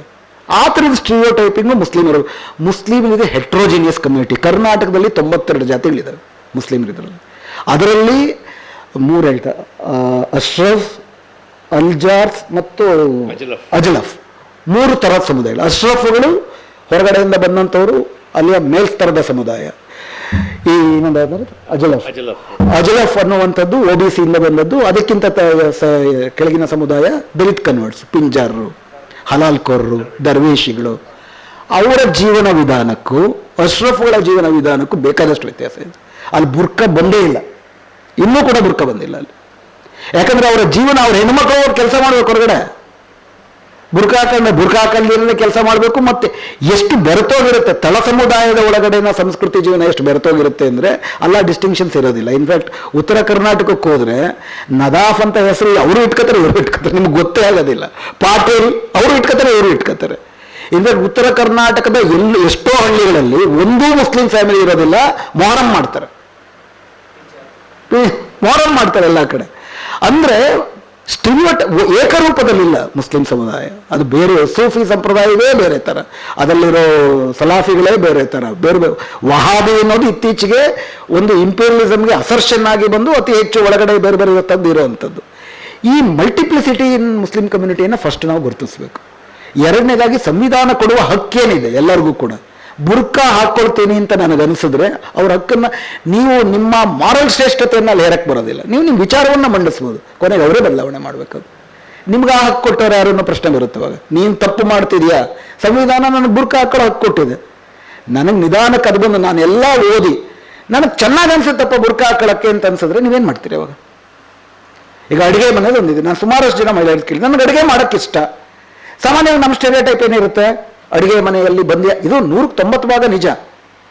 ಇಬ್ರು ಜೊತೆಗೆ ಅಡುಗೆ ಮಾಡ್ತಾರೆ. ಅಂದರೆ ಆ ಏಜೆನ್ಸಿ ಇದೆಯಲ್ಲ, ವಿಕ್ಟಿಮ್ನ ಏಜೆನ್ಸಿ, ವಿಕ್ಟಿಮ್ಹುಡ್ನ ನೀವು ಆರೋಪಿಸ್ಬಿಟ್ರೆ ಏಜೆನ್ಸಿ ಕೊಡೋದಿಲ್ಲ. ನಾವು ಏಜೆನ್ಸಿ ಇರುತ್ತೆ ಅಂತ ನಾವು ಅರ್ಥ ಮಾಡ್ಕೋಬೇಕು ಅಂತ ಅನ್ಸುತ್ತೆ. ನಿರ್ದಿಷ್ಟ ಈ ವಿಷಯಕ್ಕೆ ಬುರ್ಕಾ ಹಾಕ್ಕೊಳ್ಳೇಬೇಕು ಅಂತಲೂ ಕಡ್ಡಾಯ ಮಾಡಬಾರ್ದು, ಬುರ್ಕಾ ಹಾಕ್ಕೊಳ್ಳೇಬಾರ್ದು ಅಂತಲೂ ಕಡ್ಡಾಯ ಮಾಡಬಾರ್ದು. ಯಾರು ಹೆಂಗೆ ಬಂದರೂ ಕೂಡ ಫಸ್ಟು ಪಾಠ ಮಾಡು, ಅಷ್ಟು ವಿಷಯ. ಮತ್ತು ಡಿಸ್ಕ್ರಿಮಿನೇಷನ್ ಮಾಡಲೇಬಾರ್ದು. ನೀನು ಆ ಧರ್ಮಾಧಾರಿತ ಗುರುತುಗಳು ಬರಬಾರ್ದು, ಬೇರೆಯವ್ರಿಗೆ ಯಾಕೆ ಅವಕಾಶ ಕೊಡ್ತೀಯ? ಆ ಪ್ರಶ್ನೆ ಡಿಸ್ಕ್ರಿಮಿನೇಷನ್ ಅಂತ. ಯಾಕಂದ್ರೆ ಅದು ನೇಷನ್ ಹುಡ್ಗೋಗಿ ಸೇರ್ಕೊಳ್ಳುತ್ತೆ, ನ್ಯಾಷನಲ್ ಕಲ್ಚರ್ ಅಲ್ಲ ಅಂತ ಆಗುತ್ತೆ, ಅದು problem. Anybody, be free to ask. I think we have last 10 minutes. ನಮಸ್ಕಾರ. ನನ್ನ ಪ್ರಶ್ನೆ ಬಂದು ನನ್ನ ಹೆಸರು ವಿನಯ್ ಕುಮಾರ್, ಸಂಶೋಧನಾರ್ಥಿ. ಪ್ರಶ್ನೆ ಬಂದು ನ್ಯೂ ಲಿಬರಲಿಸಮ್ ಮತ್ತು ನ್ಯೂ ಫ್ಯಾಷಿಸಮ್ ಈಗ ಹೇಗೆ ವರ್ಕ್ ಆಗ್ತಾ ಇದೆ, ಮತ್ತು ಫ್ಯಾಷಿಸಮ್ನ ಪೂರ್ಣ ರೂಪ ಈಗ ಕಾಣಿಸ್ಕೊಳ್ತಲ್ಲ ಜಗತ್ತಿನ ಎಲ್ಲೂ, ಆದರೆ ಅದರ ನ್ಯೂ ರೂಪಗಳು ಅಥವಾ ಅರೆ ರೂಪಗಳು ಹೆಚ್ಚು ವಿಜೃಂಭಿಸ್ತಾ ಇದ್ದಾವೆ. ಅದು ಜನರನ್ನು ತುಂಬ ಚೆನ್ನಾಗಿ ಮರಳು ಮಾಡ್ತಾ ಇದೆ. ಹಾಗೆ ಕಾರ್ಪೊರೇಟ್ ಮೀಡಿಯಾಗಳು ಮತ್ತು ಇದನ್ನು ತುಂಬ ಚೆನ್ನಾಗಿ ಬಳಸ್ಕೊಳ್ತಾ ಇದ್ದಾವೆ. ಅದು ಕಾಸ್ಟು, ರಿಲಿಜನ್ ಮೊದಲಾದನ್ನು ಬಳಸ್ಕೊಂಡು ಇಂಡಿಯನ್ ಮೀಡಿಯಾ ಮಾತ್ರ ಅಲ್ಲದೆ ಜಾಗತಿಕ ಮಾಧ್ಯಮಗಳು ಒಂದಿಷ್ಟು ಇದನ್ನು ಬಳಸ್ತಾ ಇದೆ. GM ತಾಮಾಶ್ ಮತ್ತು ಪ್ರಭಾತ್ ಪಟ್ನಾಯಕ್ ಈ ಕುರಿತು ಬರೆದಿರೋದು ಇದೆ. ಇದ್ರ ಕುರಿತು ನೀವೇನು ಹೇಳ್ತೀರಾ ಅಂತ? ಅಲ್ಲ, ನೀವು ಕೊನೆಯಲ್ಲಿ ಬಂದ್ರಲ್ಲ, ಅವ್ರ ಭಾಷಣ ಆಗೋದ್ಮೇಲೆ ಬಂದ್ರಿ ಅಲ್ವಾ? ಮೊದಲನೇ ಪ್ರಶ್ನೆ, ಸಾಮಾನ್ಯವಾಗಿ ನಾವು ಫ್ಯಾಷಿಸಂ ಬಗ್ಗೆ ಚರ್ಚೆ ಮಾಡಿದಾಗ 60 ಲಕ್ಷ ಯಹೂದಿಗಳನ್ನು ಕೊಂದಾಕಿದ್ದು ಕ್ರೌರ್ಯಕ್ಕೆ ಈಕ್ವೇಟ್ ಮಾಡ್ತೇವೆ. ಹಿಟ್ಲರ್ ಅಧಿಕಾರಕ್ಕೆ ಬಂದದ್ದು 1933ರಲ್ಲಿ. 1936ರಲ್ಲೂ ಕೂಡ ಯಹೂದಿಗಳಿಗೆ ವೋಟಿಂಗ್ ರೈಟ್ಸ್ ಇತ್ತು. 38ರಲ್ಲಿ ಅವ್ರಿಗೆ ಕೆಲಸ ಮಾಡುವ ಹಕ್ಕುಗಳನ್ನು, ವ್ಯಾಪಾರ ಮಾಡುವ ಹಕ್ಕನ್ನು ಕಸಿದಾಕಿದ್ರು. 1939ರಲ್ಲಿ ಅವ್ರು ಬೇರೆ ಬೇರೆ ಕಡೆ ಕೆಲವು ಏರಿಯಾಗಳಿಗೆ ಬರಬಾರ್ದು ಅಂತ ಶಾಸನಗಳು ಮಾಡಿದ್ರು. 40ರಲ್ಲಿ ವೋಟಿಂಗ್ ರೈಟ್ ಕಿತ್ತಾಕಿದ್ರು. 41ರಲ್ಲೂ ಕೂಡ ಹಿಟ್ಲರ್ ಮುಂದೆ ಇದ್ದದ್ದೇನಪ್ಪ ಅಂದರೆ ಮೆಡಗಾಸ್ಕರ್ಗೆ ತೊಗೊಂಡೋಗಿ ಹಾಕ್ಬೋಣ ಯಹೂದಿಗಳನ್ನು, ಕೊಲ್ಲಬೇಕು ಅಂತ ಇರಲಿಲ್ಲ. ಫೈನಲ್ ಸೊಲ್ಯೂಷನ್ ಅನ್ನುವಂತಹ ಪರಿಕಲ್ಪನೆ ಬಂದದ್ದು 43ರಲ್ಲಿ. ಹಾಗಿದ್ರೆ ಜರ್ಮನಿನಲ್ಲಿ ಫ್ಯಾಸಿಸಂ ಬಂದಿದ್ದು 33ರಲ್ಲ 43ರಲ್ಲ? ಫ್ಯಾಸಿಸಂ ಅಂದ್ರೇನು? ಫ್ಯಾಸಿಸಂ ಅಂದರೆ ಪ್ರಜಾತಾಂತ್ರಿಕ ಹಕ್ಕುಗಳನ್ನು, ಪ್ರಜಾತಾಂತ್ರಿಕ ಸಂಸ್ಥೆಗಳನ್ನು ಸಂಪೂರ್ಣವಾಗಿ ನಿರಾಕರಿಸೋದು. ಅದನ್ನು ಇಂದಿರಾ ಗಾಂಧಿನೂ ಮಾಡಿದ್ಲು. ಇಂದಿರಾ ಗಾಂಧಿ ಫ್ಯಾಸಿಸಂ ಅಂತ ಯಾಕನ್ನಲ್ಲ? ಆ ರೀತಿ ನಿರ್ನಾಮ ಮಾಡುವುದಕ್ಕೆ ಸಮಾಜದಲ್ಲಿ ಒಂದು ಹುಸಿ ರಾಷ್ಟ್ರೀಯವಾದ ಪೆಲೆಂಜಿಟಿಕ್ ಅಲ್ಟ್ರಾ ನ್ಯಾಷನಲಿಸಮ್ ಅಂತ ಕರೀತಾರೆ ರಾಬರ್ಟ್ ಗ್ರಿಫಿನ್ ಅನ್ನುವಂಥವ್ರು. ಪೆಲೆಂಜಿಟಿಕ್ ಅಂತಂದರೆ ಅವಸಾನದ ಅಂಚಿನಲ್ಲಿದೆ. ನಮಗೆ ಇಂಥ ದೊಡ್ಡ ಗ್ಲೋರಿ ಇತ್ತು, ಹಿಂದಿನ ಸರ್ಕಾರಗಳು ಅವಸಾನದ ಅಂಚಿಗೆ ತಂದ್ಬಿಟ್ರು, ನಾನು ಅದನ್ನು ಪುನರುತ್ಥಾನ ಮಾಡ್ತೀನಿ. ಅಲ್ಟ್ರಾ ನ್ಯಾಷನಲ್, ಪೆಲೆಂಜಿಟಿಕ್ ಅಲ್ಟ್ರಾ ನ್ಯಾಷನಲಿಸಮ್ ಅಂತ. ಅದಕ್ಕೆ ಅವನು ತಂದೇನು ಕರ್ಕೊಂಡವನು? ಥರ್ಡ್ ರೈಚ್ ಅಂತ ಕರ್ಕೊಂಡ. ಫಸ್ಟ್ ರೈಚು ಕ್ರಿಸ್ತಪೂರ್ವ ಇದರಿಂದ 800ರಿಂದ ಹಿಂದಿನ ವರ್ಷದ ತನಕ, ಈಗ ನನ್ನದು, ನಾನೀಗ ಜಗತ್ತನ್ನು ನಡೆಸ್ತೀನಿ. ಆ ಥರದ ಒಂದು ನಾನಿಲ್ಲ ಅಂದರೆ ಜಗತ್ತು ನಡೆಯೋದಿಲ್ಲ. ಪ್ರಜಾತಂತ್ರದಿಂದ ನಾವು ನಾಶ ಆಗಿದ್ದೀವಿ ರಾಷ್ಟ್ರೀಯತೆಯಾಗಿ. ಇವೆಲ್ಲವೂ ಕೂಡ ನಿರಾಕರಣೆ, ಲಿಬರಲಿಸಮ್ನ ಸಂಪೂರ್ಣ ನಿರಾಕರಣೆ. ಅದಕ್ಕೆ ಒಂದು ಉನ್ಮಾದದ ಮೂಲಕ ಜನರಲ್ಲಿ ಒಂದು ಸಾಮಾಜಿಕ ನೆಲೆಯನ್ನು ಪಡ್ಕೊಳ್ಳೋದು, ಇದು ತುಂಬ ಇಂಪಾರ್ಟೆಂಟ್. ಇನ್ಫ್ಯಾಕ್ಟ್ ಸ್ಟಾಂಟನ್ ಅಂತೇಳಿ ಒಬ್ಬರು ಪ್ರೊಫೆಸರ್ ಇದ್ದಾರೆ, ನೀವು ಸಾಧ್ಯ ಆದರೆ ಇದರಲ್ಲಿ ಓದಿ ಇಂಟರ್ನೆಟ್ಟಲ್ಲಿ. ಇನ್ಸ್ಟಿಟ್ಯೂಟ್ ಆಫ್ ಜಿನೋಸೈಡಲ್ ಸ್ಟಡೀಸ್ ಅಂತ ಅವ್ರು ಮಾಡಿದ್ದಾರೆ. ಇವರು 1996ರಲ್ಲಿ ರುವಾಂಡಾ ಗೊತ್ತು ನಿಮಗೆ? ರುವಾಂಡಾ ದೇಶದಲ್ಲಿ 3 ತಿಂಗಳಲ್ಲಿ 10 ಲಕ್ಷ ಟುಟ್ಸಿಗಳನ್ನು ಹುಟುಗಳು ಕೊಂದಾಕ್ಬಿಟ್ರು. ಅದನ್ನು ಆತ ಅಲ್ಲಿದ್ದ ಅಮೆರಿಕಾದ ರಾಯಭಾರಿ ಕಚೇರಿನಲ್ಲಿದ್ದ, ಆತ ಅಧ್ಯಯನ ಮಾಡ್ತಾನೆ. 10 ಲಕ್ಷ ಟುಟ್ಸಿಗಳನ್ನು ಕೊಂದಾಕಿದಾಗ ಸಮಾಜ ಏನು ಮಾಡ್ತಿತ್ತು? ಬುದ್ಧಿಜೀವಿ ಮಧ್ಯಮ ವರ್ಗ ಏನು ಮಾಡ್ತಿತ್ತು? ಬುದ್ಧಿಜೀವಿ ಮಧ್ಯಮ ವರ್ಗ ಎಂಜಾಯ್ ಮಾಡ್ತಿತ್ತು. ಯಾಕಂದರೆ ನಿಮ್ಮ ನೈತಿಕ ವಿಶ್ವಾಸದಿಂದ ಅವ್ರನ್ನ ಅನ್ಯ ಮಾಡಿಬಿಟ್ಟಿದ್ದೀರಿ. ನಿಮ್ಮ ಜೊತೆಗಿರೋರನ್ನ ನಿಮ್ಮ ನೈತಿಕ ವಿಷಯದಿಂದ ಅನ್ಯೀಕರಿಸುವುದು. ಅನ್ಯೀಕರಿಸಿದಾಗ ಏನಾಗುತ್ತೆ? ಅವ್ರು ಪ್ರಾಣಿಗಳಾಗ್ತಾರೆ. ಈಗ ನನ್ನ ತಮ್ಮ, ನನ್ನ ಅಣ್ಣ ತಮ್ಮ ಅಂತಂದ್ರೆ ನನಗೆ ಬಾಧೆ ಆಗುತ್ತೆ, ಅಲ್ಲೊಂದು ಭ್ರಾತೃತ್ವ ಇದೆ, ಬಾಧೆ ಆಗುತ್ತೆ, ಕೊಂದ್ಬಿಟ್ರಲ್ಲ ಅಂತ. ಅವ್ರು ಕೊಲ್ಲೋದಕ್ಕೆ ಯೋಗ್ಯರೋ ರೀತಿ ನನ್ನ ನೈತಿಕ ವಿಷಯದಿಂದ ಅವ್ರನ್ನ ಹೊರಗಿಟ್ಟಾಗ ಕೊಲೆಗಳಿಗೆ ನಾನು ಸಮರ್ಥಿಸ್ತೀನಿ. ಇದು ರಾತ್ರೋರಾತ್ರಿ ಆಗೋದಲ್ಲ. ಇದಕ್ಕೆ ಅವ್ರು ಏನು ಹೇಳ್ತಾರೆ, 10 ವಿವಿಧ ಬಗೆಯ ಪ್ರಕ್ರಿಯೆಗಳು ಏರ್ಪಡ್ತವೆ ಸಮಾಜದಲ್ಲಿ. 10 ಸ್ಟೇಜಸ್ ಹೆಂಗಾಗ್ತದೆ? ಮೊದಲು ಒಂದು ಗುಂಪನ್ನು ಐಡೆಂಟಿಫೈ ಮಾಡ್ತಾರೆ, ಐಡೆಂಟಿಫಿಕೇಶನ್. ಅವ್ರನ್ನ ನೀವು ಡಿಫೈನ್ ಮಾಡ್ತೀರಿ. ಮೋದಿ ಡಿಫೈನ್ ಮಾಡಲಿಲ್ವಾ? ಗಲಾಟೆ ಯಾರು ಮಾಡ್ತಾರೆ ಅಂತಂದರೆ ಅವರು ಟೋಪಿ ಹಾಕೊಂಡಿರ್ತಾರೆ. ನೀವು ಡಿಫೈನ್ ಮಾಡ್ತೀರಾ ಯಾರವರು, ಅನ್ಯರು ಯಾರು ಅಂತ. ನಿಧಾನಕ್ಕೆ ಏನು ಮಾಡ್ತೀರಾ? ಅವ್ರ ವಿರುದ್ಧ ಒಂದು ಅಭಿಪ್ರಾಯವನ್ನು ರೂಪಿಸ್ತೀರ, ಪ್ರೊಸಿಕ್ಯೂಟ್ ಮಾಡ್ತೀರಾ, ಆರ್ಗನೈಸ್ ಮಾಡ್ತೀರಾ ಇಡೀ ಸಮಾಜವನ್ನು ಅವ್ರ ವಿರುದ್ಧಿಗೆ. ಕೊನೆಗೆ ಏನು ಮಾಡ್ತೀರಾ? ಅವ್ರಿಗೆ ನರಮೇಧ ಮಾಡ್ತೀರಾ. 10ನೇದು ಮಾಡೇ ಇಲ್ಲ ಅಂತ ಹೇಳ್ತೀರಾ. ಈ 10 ಹಂತಗಳಲ್ಲಿ ಸಮಾಜ ನರಮೇಧಕ್ಕೆ ಸಿದ್ಧವಾಗುತ್ತೆ. ಅದು ರಾತ್ರೋರಾತ್ರಿ ನಡೆಯಲ್ಲ. ಈಗ ನಮ್ಮ ದೇಶ ಅಂತಿಮವಾಗಿ 60 ಲಕ್ಷ ಯಹೂದಿಗಳನ್ನ ಕೊಂದದ್ದು. ಅದರ ಪ್ರಾರಂಭ ಆಗಿದ್ದು ತುಂಬ ಹಿಂದೆನೇ ಆಗಿತ್ತು. ನಮ್ಮ ದೇಶದಲ್ಲಿ ಎಂದಿನ ಥರ ಲಕ್ಷಾಂತರ ಮುಸ್ಲಿಮರ ಕೊಲೆ ಆಗದೆ ಇರ್ಬೋದು, ಲಕ್ಷಾಂತರ ದಲಿತರ ಕೊಲೆ ಆಗದೆ ಇರ್ಬೋದು. ಆದರೆ ಅದೇ ಇನ್ಸ್ಟಿಟ್ಯೂಟ್ ಏನು ಹೇಳುತ್ತಪ್ಪ ಅಂದರೆ, ಅವರು 3 ಥರ ಡಿವೈಡ್ ಮಾಡ್ತಾರೆ ಜಗತ್ತನ್ನು. ಜಿನೋಸೈಡ್, ಮೊದಲನೇ ಅಂತ ಜಿನೋಸೈಡ್ನ ಸೂಚನೆಗಳು, 2ನೇದು ಜಿನೋಸೈಡ್ ವಾರ್ನಿಂಗ್, 3ನೇದು ಜಿನೋಸೈಡ್ ಎಮರ್ಜೆನ್ಸಿ ಅಂತ. 10 ಹಂತಗಳು ರೈಪ್ ಆಗ್ಬಿಟ್ಟಿರುವಂಥ ಹಂತವನ್ನು ಜಿನೋಸೈಡ್ ಎಮರ್ಜೆನ್ಸಿ ಅಂತಾರೆ. ಕಾಶ್ಮೀರದಲ್ಲಿ, ಅಸ್ಸಾಂನಲ್ಲಿ ಭಾರತ ಜಿನೋಸೈಡ್ ಎಮರ್ಜೆನ್ಸಿಯನ್ನು ಎದುರಿಸ್ತಿದೆ ಅಂತ ಅವ್ರು ಹೇಳ್ತಾರೆ. ಸೊ ಆರ್ಧದಲ್ಲಿ ನಿಮ್ಮ ಪ್ರಶ್ನೆಗೆ ಉತ್ತರ, ಒಂದು ಪ್ರಭುತ್ವ ಮಾತ್ರ ಅಲ್ಲ, ಸಮಾಜದ ಒಪ್ಪಿಗೆಯನ್ನು ಪಡ್ಕೊಂಡಿರ್ತಾರೆ. ಸಮಾಜದ ಒಪ್ಪಿಗೆ ಅಂತಂದರೆ ನಮ್ಮ ಜೊತೆಗಿರೋರೆ. ಇದಕ್ಕೆ ಒಪ್ಪಿಗೆ ಆಗುವ ರೀತಿ ಹಲವಾರು ರೀತಿ ಅದನ್ನು ರೂಪಿಸ್ತಾರೆ. ಆ ಒಪ್ಪಿಗೆ ಯಾವಾಗ ಏರ್ಪಡುತ್ತೆ? ನಮ್ಮ ದೇಶದಲ್ಲೂ ಕೂಡ 1984ರಲ್ಲಿ 7%, ಈ ಅವಧಿನಲ್ಲಿ ಹೆಂಗೆ 36% ಆಯಿತು? ನೀವು ಹೇಳಿದಂತೆ ನವ ಉದಾರವಾದಿ ಯುಗ ಇದು. ನಿಮ್ಮ ಎಲ್ಲ ದೇವರುಗಳು ಕೂಡ ಕೈಕೊಟ್ಟಿದ್ದಾರೆ. ನಿಮ್ಮ ಲಿಬರಲ್ ಡೆಮಾಕ್ರಸಿ ಕೈಕೊಟ್ಟಿದೆ, ನಿಮ್ಮ ಕಾನ್ಸ್ಟಿಟ್ಯೂಷನ್ ಕೈಕೊಟ್ಟಿದೆ, ಹಳೆ ದೇವರುಗಳು ಕೈಕೊಟ್ಟಿದ್ದಾರೆ, ಹೊಸ ದೇವರುಗಳು ಹುಟ್ಟಿಲ್ಲ. ಸಂಕ್ರಮಣ ಕಾಲದ ಸ್ಥಿತಿನಲ್ಲಿ ಭೂತಗಳು ಎದ್ದೆದ್ದು ಕುಣಿತವೆ. ಅದನ್ನೇ ಗ್ರಾಮ್ಶಿ ಹೇಳೋದು. What is crisis? ಹಳೆಯದರು ಹಾಳಾಗೋಗಿದೆ, ಹೊಸದ್ರ ಬಗ್ಗೆ ವಿಶ್ವಾಸ ಇಲ್ಲ. ಈ ಸಂಕ್ರಮಣ ಕಾಲಘಟ್ಟದಲ್ಲಿ ಎಲ್ಲ ಭೂತಗಳು ಎದ್ದೆದ್ದು ಕುಣಿತವೆ, ಭೂತಗಳು ಎದ್ದೆದ್ದು ಕುಣಿತಾ ಇದ್ದಾರೆ. ಇದನ್ನ ಹೆಂಗೆ ನಿವಾರಿಸಕ್ಕೆ ಸಾಧ್ಯ? ಕಾಂಕ್ರೀಟ್ ಆದ ಮತ್ತು ದೀರ್ಘಕಾಲೀನವಾದಂಥ ಪರಿಹಾರವನ್ನ, ಸಾಧುವಾದ ಸಾಧ್ಯವಾದ ಪರ್ಯಾಯವನ್ನು ಮುಂದಿಡ್ತಾ ಸಂಘಟಿಸೋದ್ರಿಂದ ಮಾತ್ರ ಸಾಧ್ಯ. ನವ ಉದಾರವಾದವನ್ನು ಹುಟ್ಟಾಕಿದ್ದಾರೆ. ನವ ಉದಾರವಾದ ಒಂದು ಬಿಕ್ಕಟ್ಟು ಹುಟ್ಟಾಕಿದೆ. ಈಗ ನಾನು ಆಗಲೇ ಹೇಳಿದಾಗೆ ನಮ್ಮ ದೇಶದ GDP 360 ಕೋಟಿ, ಅದರಲ್ಲಿ 100 ಲಕ್ಷ ಕೋಟಿ, 360 ಲಕ್ಷ ಕೋಟಿ, 100 ಲಕ್ಷ ಕೋಟಿ 284 ಜನರ ಹತ್ರ. ನಮ್ಮ ಇಡೀ ಎಕನಾಮಿಕ್ ಪ್ರೋಗ್ರೆಸ್ ಅಂತ ಏನು ಕರಿತಿದ್ದೀವಿ ಅದು K shaped economic progress. K ಅಂದರೆ ಮೊದಲೇನಾದ್ರು, ಯು ಅಂದರೆ ಇಡೀ ಸಮಾಜ ಕುಸಿದಿರುತ್ತೆ ಮತ್ತು ಇಡೀ ಸಮಾಜ ಮೇಲೆ ಇರುತ್ತೆ. ವಿ ಅಂದರೆ ತೀವ್ರವಾಗಿ ಕುಸಿಯುತ್ತೆ, ತೀವ್ರವಾಗಿ ಇರುತ್ತೆ. ನಮ್ಮದು ಕೆ ಶೇಪ್ಡ್ ಎಕನಾಮಿಕ್ ಗ್ರೋತ್. ಒಂದು ಭಾಗ ಏರ್ತಾ ಇದೆ, ಇನ್ನೊಂದು ಭಾಗ ಪಾತಾಳಕ್ಕೆ ಇಳಿತಾ ಇದೆ. ಏನು ಇತ್ತೀಚೆಗೆ ಒಂದು ಅಧ್ಯಯನ ಮಾಡಿದವರು ಏನು ಹೇಳ್ತಾರೆ, ಏಕಕಾಲದಲ್ಲಿ ನಾವು 3 ಭಾರತಗಳಿದ್ದಾವೆ. ಒಂದು ಅಮೇರಿಕಾದ Bharat, 15% middle class, upper middle class ಜನ. ನೀವೇನು ಗ್ರೋತ್ ಅಂತ ನೋಡ್ತೀರಿ, ನಿಮ್ಮ ಮ್ಯಾನುಫ್ಯಾಕ್ಚರಿಂಗು, ನಿಮ್ಮ ಇನ್ಫ್ರಾಸ್ಟ್ರಕ್ಚರು, ನಿಮ್ಮ ವಿಮಾನಗಳು, ಅದು 250 ವಿಮಾನಗಳು ಮಾಡ್ತಾರಲ್ಲ, ಯಾರು ಹಾರ್ತಾರೆ? ನಾನು ಹರ್ಕಲ್ ಚಡ್ಡಿ ಹಾಕೊಂಡಿದ್ದೀನಿ, ಬಸ್ ಚಾರ್ಜ್ ಕಾಸಿಲ್ಲ, ವಿಮಾನ ನಮ್ಮೂರಲ್ಲಿದೆ ಅಂತ ಅಂದ್ಬಿಟ್ಟು ಖುಷಿ ಬಿಡ್ಬೇಕು. ನಾನು ನಮ್ಮೂರಿಗೊಂದು ವಿಮಾನ ಬಂದಿದೆ ಗೊತ್ತಾ ಅಂತೇಳಿ, ನನಗೆ ಹರ್ಕಲ್ ಚಡ್ಡಿ ನಂದು. ಅಂದರೆ ಈ ರೀತಿಯಾಗಿ 15% ಜನರು, 15% is a quite a good number. ಯುರೋಪಿನ ದೇಶಗಳಿಗೆ ಹೋಲಿಸಿದ್ರೆ ಅದು 2 ಯುರೋಪ್ ದೇಶ ಆಗೋಗುತ್ತೆ. 146 ಕೋಟಿನಲ್ಲಿ 15% ಅಂದರೆ 15-20 ಕೋಟಿ. ಇನ್ನುಳಿದವರು ಏನೂ ಆಗದಿರ ಬದುಕ್ತಿದ್ದಾರೆ, ಒಂದು ಚೂರು ಎಕಾನಮಿನಲ್ಲಿ ಪ್ರೋಗ್ರೆಸ್ ಇಲ್ಲ, ಅವರೊಂದು 30 ಕೋಟಿ.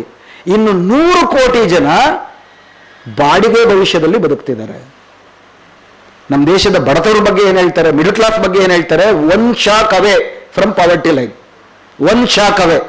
ಒಂದು ಮೆಡಿಕಲ್ ಎಕ್ಸ್ಪೆನ್ಸ್ ಬಂತ, ಕಲ್ಲಾಸ್. ಒಬ್ಬ ದುಡಿಯೋ ಮಗ ಸತ್ತೋದ್ನ, ಕಲಾಸ್. ಬಡತನ ರೇಖೆಗಿಂತ ಪಾತಾಳಕ್ಕೆ ಬಿದ್ದು ಹೋಗ್ತೀರಿ. ಈ ತರ ಇದೆ ಭಾರತ. ಇದು ಯಾವ ಭಾರತ ಸೃಷ್ಟಿ ಮಾಡಿದ್ದು? ನವ ಉದಾರವಾದಿ ನೀತಿಗಳೇ. ನವ ಉದಾರವಾದಿ ನೀತಿ ತಂದೋರು ಯಾರು? ಇವ್ರದಿತ್ತು, ಬಿಜೆಪಿ ಸಪೋರ್ಟ್ ಇತ್ತು, ತಂದೋರು ಯಾರು? ವಿರೋಧ ಮಾಡಿದೋರು ಯಾರು? ಇಸ್ರೇಲ್ ಬಗ್ಗೆ ಇಷ್ಟು ಮಾತಾಡ್ತೀವಿ. ಇಸ್ರೇಲ್ ಮೋದಿ ಹೋಗ್ಬಿಟ್ಟು, ಮೋದಿ ಕಾಲದಲ್ಲಿ ಇಸ್ರೇಲ್ ಜೊತೆ ನಮ್ಮ ಸಂಬಂಧಗಳು ಜಾಸ್ತಿ ಆಗಿದ್ದಾವೆ. 52ರಲ್ಲೇ ನೆಹರು ವಿಜಯಲಕ್ಷ್ಮಿ ಪಂಡಿತನ ಯಾಕೆ ಕಳಿಸಿದ್ರು ಇಸ್ರೇಲ್ನ ಪ್ರೈಮ್ ಮಿನಿಸ್ಟರ್ ಮಾತಾಡ್ಸೋದಕ್ಕೆ? ಜಯಪ್ರಕಾಶ್ ನಾರಾಯಣ್ 1970ರಲ್ಲಿ, 1967ರಲ್ಲಾಗಲೇ ವೆಸ್ಟ್ ಬ್ಯಾಂಕ್ ಆಕ್ಯುಪೈ ಮಾಡಿದ್ದಾರೆ, ಗಾಜಾನ ಆಕ್ಯುಪೈ ಮಾಡಿದ್ದಾರೆ 67ರ ಯುದ್ಧದಲ್ಲಿ. 70ರಲ್ಲಿ ಬಾಂಬೆನಲ್ಲಿ ಜಯಪ್ರಕಾಶ್ ನಾರಾಯಣ್ ಮಾತಾಡ್ತಾರೆ, ಕಮ್ಯುನಿಸ್ಟೇತರ ಸಮಾಜವಾದಿ ದೇಶಕ್ಕೆ ಒಂದು ದೊಡ್ಡ ಉದಾಹರಣೆ ಅಂದರೆ ಇಸ್ರೇಲ್ ಅಂತ ಮಾತಾಡ್ತಾರೆ ಜಯಪ್ರಕಾಶ್ ನಾರಾಯಣ್. 92ರಲ್ಲಿ ಆ ಓಸ್ಲೋ ಕಾರ್ಡ್ ಆದ ತಕ್ಷಣ ನರಸಿಂಹರಾವ್ ಕನ್ಸುಲೇಟ್ ಶುರು ಮಾಡ್ತಾರೆ. ಜ್ಯೋತಿ ಬಸು ಹೋಗ್ಬಿಟ್ಟು ವ್ಯವಹಾರ ಕುದುರಿಸ್ಕೊಂಡ್ಬರ್ತಾರೆ. ಜ್ಯೋತಿ ಬಸು ಯಾರು? ಕಮ್ಯುನಿಸ್ಟರು. ಏನು ವಿಷನ್ ಇದೆ ನಮಗೆ ವಿರೋಧ ಪಕ್ಷಗಳಿಗೆ? ನವ ಉದಾರವಾದದ ಶಿಶುಗಳೇ ಆಗಿದ್ದಾರೆ ಇವರು. ಹೀಗಾಗಿ ಫ್ಯಾಸಿಸಮ್ನ ಈ ಥರ ಸಮಗ್ರವಾಗಿ ಅರ್ಥ ಮಾಡ್ಕೊಂಡು ಒಂದು ಸಮಾಜವಾದ, ಪ್ರಬುದ್ಧ ಭಾರತ, ಸಮಾಜವಾದಿ ಭಾರತ, ಇದು ನಮ್ಮ ಸೊಲ್ಯೂಷನ್. ಆ ಕಡೆಗೆ ಆಗಬೇಕು ಅಂತಂದ್ರೆ ಇದು ಪೊಲಿಟಿಕಲ್, ಎಲೆಕ್ಟ್ರಲ್ ಆಗಿ ಶಾಸನ ಮಾಡೋದ್ರಿಂದ ಮೂಲಕ ಆಗೋದಲ್ಲ. ನಾನು ಓದ್ ಕಡೆ ಎಲ್ಲ ಹೇಳ್ತಿರ್ತೀನಿ, ನಮ್ಮ ಚಳುವಳಿ ಹೆಂಗಿರಬೇಕು? ಅಂಬೇಡ್ಕರ್ ಬರೆದ ಸಂವಿಧಾನ ಇದೆ, ಅಂಬೇಡ್ಕರ್ ಬಯಸಿದ ಸಂವಿಧಾನ ಬೇರೆ ಇದೆ. ಅಂಬೇಡ್ಕರ್ ಬಯಸಿದ್ದು ಒಂದು ಪ್ರಭುತ್ವ ಸಮಾಜವಾದ, nationalisation of the all land and national properties. ಅದವ್ರು ಬರೆದಿದ್ದು 47ರಲ್ಲಿ ಬರೆದಂಥ ಮೆಮೊರಾಂಡಮ್. ಅದ್ಯಾವುದೂ ಇಲ್ಲ. ಆರ್ಟಿಕಲ್ 39C ಆರ್ಟಿಕಲ್ 39 ಏನು, ಆರ್ಟಿಕಲ್ 38 ಇಂದ article 48 directive principles of state policy, fundamental right ಅಲ್ಲ. Directive principles of state policy ಅಂದ್ರೇನು? ಧರ್ಮಂಚರ, ಸತ್ಯಂವದ, ಒಳ್ಳೆ ಕೆಲಸ ಮಾಡುವಂತ ಉಪದೇಶ ಹೇಳೋದು, ಫಂಡಮೆಂಟಲ್ ರೈಟ್ ಅಲ್ಲ ಅದು. ಅಂಬೇಡ್ಕರ್ ಬಯಸಿದ್ದು ಫಂಡಮೆಂಟಲ್ ರೈಟ್ ಆಗಬೇಕು ಅಂತ. ಸೊ ನಮ್ಮ ಜರ್ನಿ ಅಂಬೇಡ್ಕರ್ ಬರೆದ ಸಂವಿಧಾನವನ್ನು ಉಳಿಸಿಕೊಂಡು ಅಂಬೇಡ್ಕರ್ ಬಯಸಿದ ಸಂವಿಧಾನದ ಕಡೆ ಹೋಗಬೇಕು. ಅದು ಪ್ರಭುತ್ವ ಸಮಾಜವಾದ, ಪ್ರಬುದ್ಧ ಭಾರತ ಅಂತ. ಸರ್ ಓಕೆ ಓಕೆ ಇನ್ನೊಂದು ಪ್ರಶ್ನೆ ದಯವಿಟ್ಟು ಅದು ಇರಬೇಕು ಪ್ಲೀಸ್ ಬ್ರದರ್, ಸ್ವಲ್ಪ ಇದೆ. ಅದು ಇವ್ರು ನಮ್ಮ ವಿನಾಯಕ್ ಅವರು ಕೇಳಿದ ಪ್ರಶ್ನೆ ಭಾಳ ಮುಖ್ಯವಾದದ್ದು. Fascism, neo fascism. Fascism is, I want to take just 1 minute for this. It is not indirectly coming, it is becoming very apparent and brazen. Indian fascism stands upon the strength of global fascism. ರಷ್ಯಾದಲ್ಲಿ fascism ಇದೆ, ಅಮೆರಿಕದಲ್ಲಿ fascism ಇದೆ, ದೊಡ್ಡದಾಗಿ ಬರ್ತಾ ಇದೆ. They are ಆಮೇಲೆ ಅಲ್ಲಿ ತುಳಸಿ ಗಬಾರ್ಡ್ ಇದ್ದಾರೆ, ತುಳಸಿ ಗಬಾರ್ಡ್ ಇವರೆಲ್ಲರೂ ಸೀಕ್ರೆಟ್ ಆರ್ಯನ್ ಸೊಸೈಟಿ ಮೆಂಬರ್ಸ್. ಈ ಸೀಕ್ರೆಟ್ ಆರ್ಯನ್ ಸೊಸೈಟಿ ಒಬ್ಬ ಇಂಟೆಲೆಕ್ಚುಯಲ್ ಥಿಂಕ್ ಟ್ಯಾಂಕ್, ಅದರ ಹೆಸರು ಯಾರ್ಟಿನ್ ಅಲ್ಲ ಸರ್, ಕಾರ್ಟಿಸ್ ಯಾರ್ಟಿನ್ ಅಂತ ಏನೋ ಇದೆ ಅವ್ರ ಹೆಸರು. ಆತ ಕೆಲವು ಸಜೆಷನ್ಗಳನ್ನ ಕೊಟ್ಟಿದ್ದಾನೆ ಅಮೆರಿಕನ್ ಪ್ರೆಸಿಡೆಂಟ್ಗೆ. ಆ ಸಜೆಷನ್ಗಳನ್ನೆಲ್ಲ ಅವರು ಇಂಪ್ಲಿಮೆಂಟ್ ಮಾಡ್ತಾ ಇದ್ದಾರೆ. ಯಾವುದನ್ನು ಮಾಡಿದ್ದಾರೆ, ಯಾವ್ದು ಬಾಕಿ ಇಟ್ಟಿದ್ದಾರೆ ಅಂತ ಹೇಳ್ತೀನಿ ನಿಮಗೆ. ಕೆಲವು ಮಾತ್ರ ತುಂಬ ಕೊಟ್ಟಿದ್ದಾರೆ ಅವರು. ಅವ್ರ ಬುಕ್ ಬಂದಿದೆ ಈಗ. ಒಂದು ಟು ಅಬಾಲಿಷ್ DEI, ಅಮೆರಿಕದಲ್ಲಿ ಏನಿದೆ ಈಥೋಸ್, ಡೈವರ್ಸಿಟಿ, ಈಕ್ವಾಲಿಟಿ, ಇನ್ಕ್ಲೂಸಿವಿಟಿ, ಅದನ್ನು ತೆಗೀರಿ ಅಂತ ಹೇಳಿದ್ರು. ಹಾರ್ವರ್ಡ್ ಯೂನಿವರ್ಸಿಟಿ ಇದೆಯಲ್ಲ, the pro democracy pro DI diversity institution, ಅದನ್ನೆಲ್ಲ ಕ್ಲೋಸ್ ಮಾಡಿ ಅಂತ ಹೇಳಿದ್ರು. ಮತ್ತೆ ಟ್ಯಾರಿಫ್ ವಾರ್ ಮಾಡಿ ಅಂತ ರೆಕಮೆಂಡ್ ಮಾಡಿದ್ರು. ಅದೆಲ್ಲ ಇಂಪ್ಲಿಮೆಂಟ್ ಮಾಡಿದ್ದಾರೆ. ಕೆಲವು ಇಂಪ್ಲಿಮೆಂಟ್ ಮಾಡದೆ ಬಾಕಿ ಉಳಿಸ್ಕೊಂಡಿದ್ದಾರೆ. ಬಟ್ ಮಾಡಲ್ಲ ಅಂತಲ್ಲ, ಮಾಡ್ತಾರೆ, ಅವ್ರಿಗೆ ಇನ್ನೂ ಹೆಚ್ಚಿನ ಪವರ್ ಸಿಕ್ತಾಗ. ಅದರಲ್ಲಿ ತುಂಬ ಇದೆ. ಅದರಲ್ಲಿ ಒಂದು ಹೇಳ್ತೀನಿ ನಾನು. ಅದೇನಪ್ಪ ಅಂತಂದ್ರೆ, people who are below 120 IQ around the globe, beginning in the America and Latin America, then it will go to Africa and Asian countries. ಏನಪ್ಪ ಅಂದರೆ genocide program. People below 120 IQ should be pulped and made into biodiesel. ಅದಲ್ಲ, the Hitler in concentration camp becomes very pale in front of this proposal, and it's going to happen if you do not get alerted. Please, Professor. Professor Singh ಅವರು ಒಂದು ಮಾತಾಡ್ತಾರೆ, ಆಮೇಲೆ ಇದನ್ನು ನಾವು close ಮಾಡ್ತೀವಿ. ದಯವಿಟ್ಟು ಎಲ್ಲರೂ stay back please. Okay, please stay back for A refreshment and also vote of thanks please. Sir, we had a wonderful session sir. ತುಂಬ ಎನ್ಲೈಟನ್ಮೆಂಟ್ ಆಯಿತು. ಒಂದು ತಮ್ಮ ಸೆಷನ್ ಬೇಸಿಸ್ ಮೇಲೆ ಒಂದು ಇದು ನನಗೆ ಅನಿಸ್ತಿದೆ, ಸರ್ಟನ್ಲಿ ಕ್ಯಾಸ್ಟ್ ಮೊನೊಪೊಲಿಯ, ಕಾರ್ಪೊರೇಟ್ ಮೊನೊಪೊಲಿಯ ಗೊತ್ತಿಲ್ಲ, ಮೀಡಿಯಾ ಅಂತೂ ಕಂಪ್ಲೀಟ್ ಅಧಪತನಕ್ಕೆ ಇದೆ ಈಗ ಅನಿಸ್ತದೆ. ಮೊರಾಲಿಟಿ ಅಂತ ಇಲ್ಲ.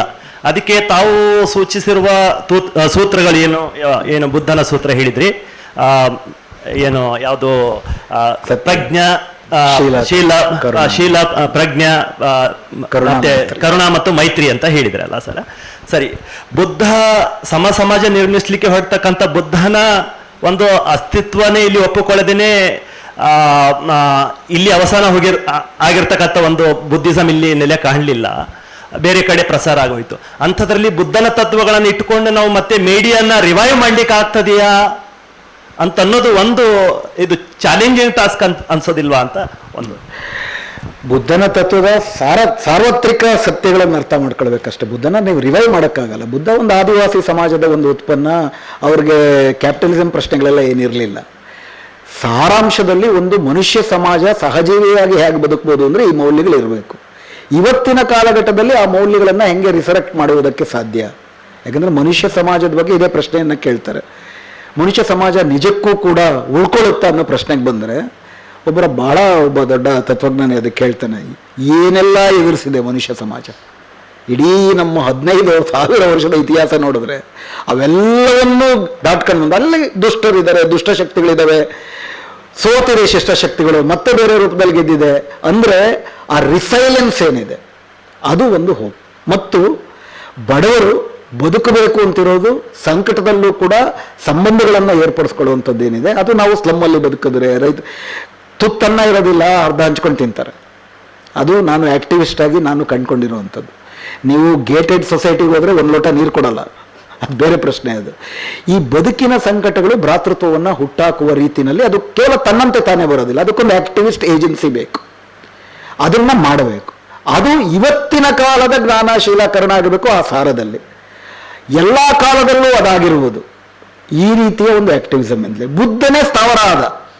ನಾವು ಬುದ್ಧನ ಬಗ್ಗೆ ಮಾತಾಡೋ ಅಗತ್ಯವಿಲ್ಲ. ಇವತ್ತು ಶ್ರೀಲಂಕಾದ ಬುದ್ಧಿಸ್ಟ್ ಭಿಕ್ಷುಗಳಿಗೂ ಹಾಗೂ ಭಾರತದ ಬಜರಂಗಗಳಕ್ಕೂ ಯಾವ ವ್ಯತ್ಯಾಸವೂ ಇಲ್ಲ. ಬರ್ಮಾ ದೇಶದಲ್ಲಿ ರೋಹಿಂಗ್ಯಾ ಮುಸ್ಲಿಮರನ್ನ ಬೀದಿನಲ್ಲಿ ಕೊಂದಾಗ್ತಿರೋದು ಬುದ್ಧಿಸ್ಟ್ ಭಿಕ್ಷುಕರು. ಅಥವಾ ಬಸವಣ್ಣನ ತತ್ವ ಹೇಳುವ ಲಿಂಗಾಯತರು ಮಾಡ್ತಿರೋದೇನು, ಸ್ಥಾವರವಾಗುವ ಯಾವುದೇ ಧರ್ಮ ಕ್ರೂರಿಯಾಗುತ್ತೆ. ಜಂಗಮತ್ವ ಇರಬೇಕು. ನಾನು ಅನ್ನೋದು ನಾವಲ್ಲಿ ಲೀನವಾದಾಗ ಅದಕ್ಕೆ ಆಕ್ಟಿವಿಸಮ್ ಏಜೆನ್ಸಿ ಅದು ಕಟ್ಟಬೇಕಾಗಿದೆ. ಅದು ಇವತ್ತು ನಾಳೆಲಾಗಲ್ಲ. ಅದಕ್ಕೊಂದು 25 ವರ್ಷ ನಾವು ಮೂಗಕ್ಕೆ ಕವಡೆ ಕಟ್ಕೊಂಡು ಸೈಕಲ್ ತೊಳಿಬೇಕು. We will go. Please stay back for what? Good evening, distinguished guests and respected participants. I am Caroline Moimond from MCJ Department, second year. It's my honor to deliver the vote of thanks on this special occasion. Our heartfelt thanks to Sri Shivasundar, sir, for gracing the occasion with your presence and inspiring words. Thank you, sir. Our beloved Vice Chancellor, Professor P.L. Dalma, who left, for his constant support, encouragement, and especially for delivering insightful presidential remarks.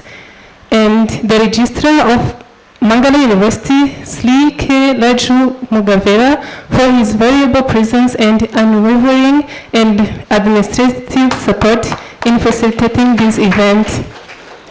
Our respected Chairman, Professor Umesh Chandra, for your guidance and leadership. Thank you, sir.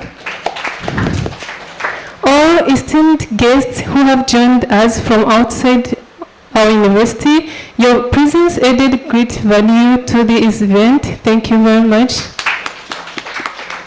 All chairpersons, Parinita Govinda Raj, Professor Nagappa Gowda, Professor Somana, Professor Prasant Naik, Professor Rama Krishna, thank you, professors. And Professor Pushpa Raj, thank you, Professor. Deans, professors, teaching and non-teaching staff, for your support and involvement in making this event a success. Thank you very much. The media personnel, especially media San Marga TV, for covering and sharing this memorable occasion with a wider audience. Thank you very much. Our engineering staff for their behind-the-scene effort and technical assistance throughout. My fellow colleagues and dear students, thank you for your active participation, enthusiasm, and dedication that contributed immensely to the smooth conduct of the event. Thank you very much. Thank you also, Shalula, for your MC. Once again, thank you for being a part of this wonderful occasion and making it truly memorable. We look forward to your continued support in the future. Have a great evening ahead. Thank you very much.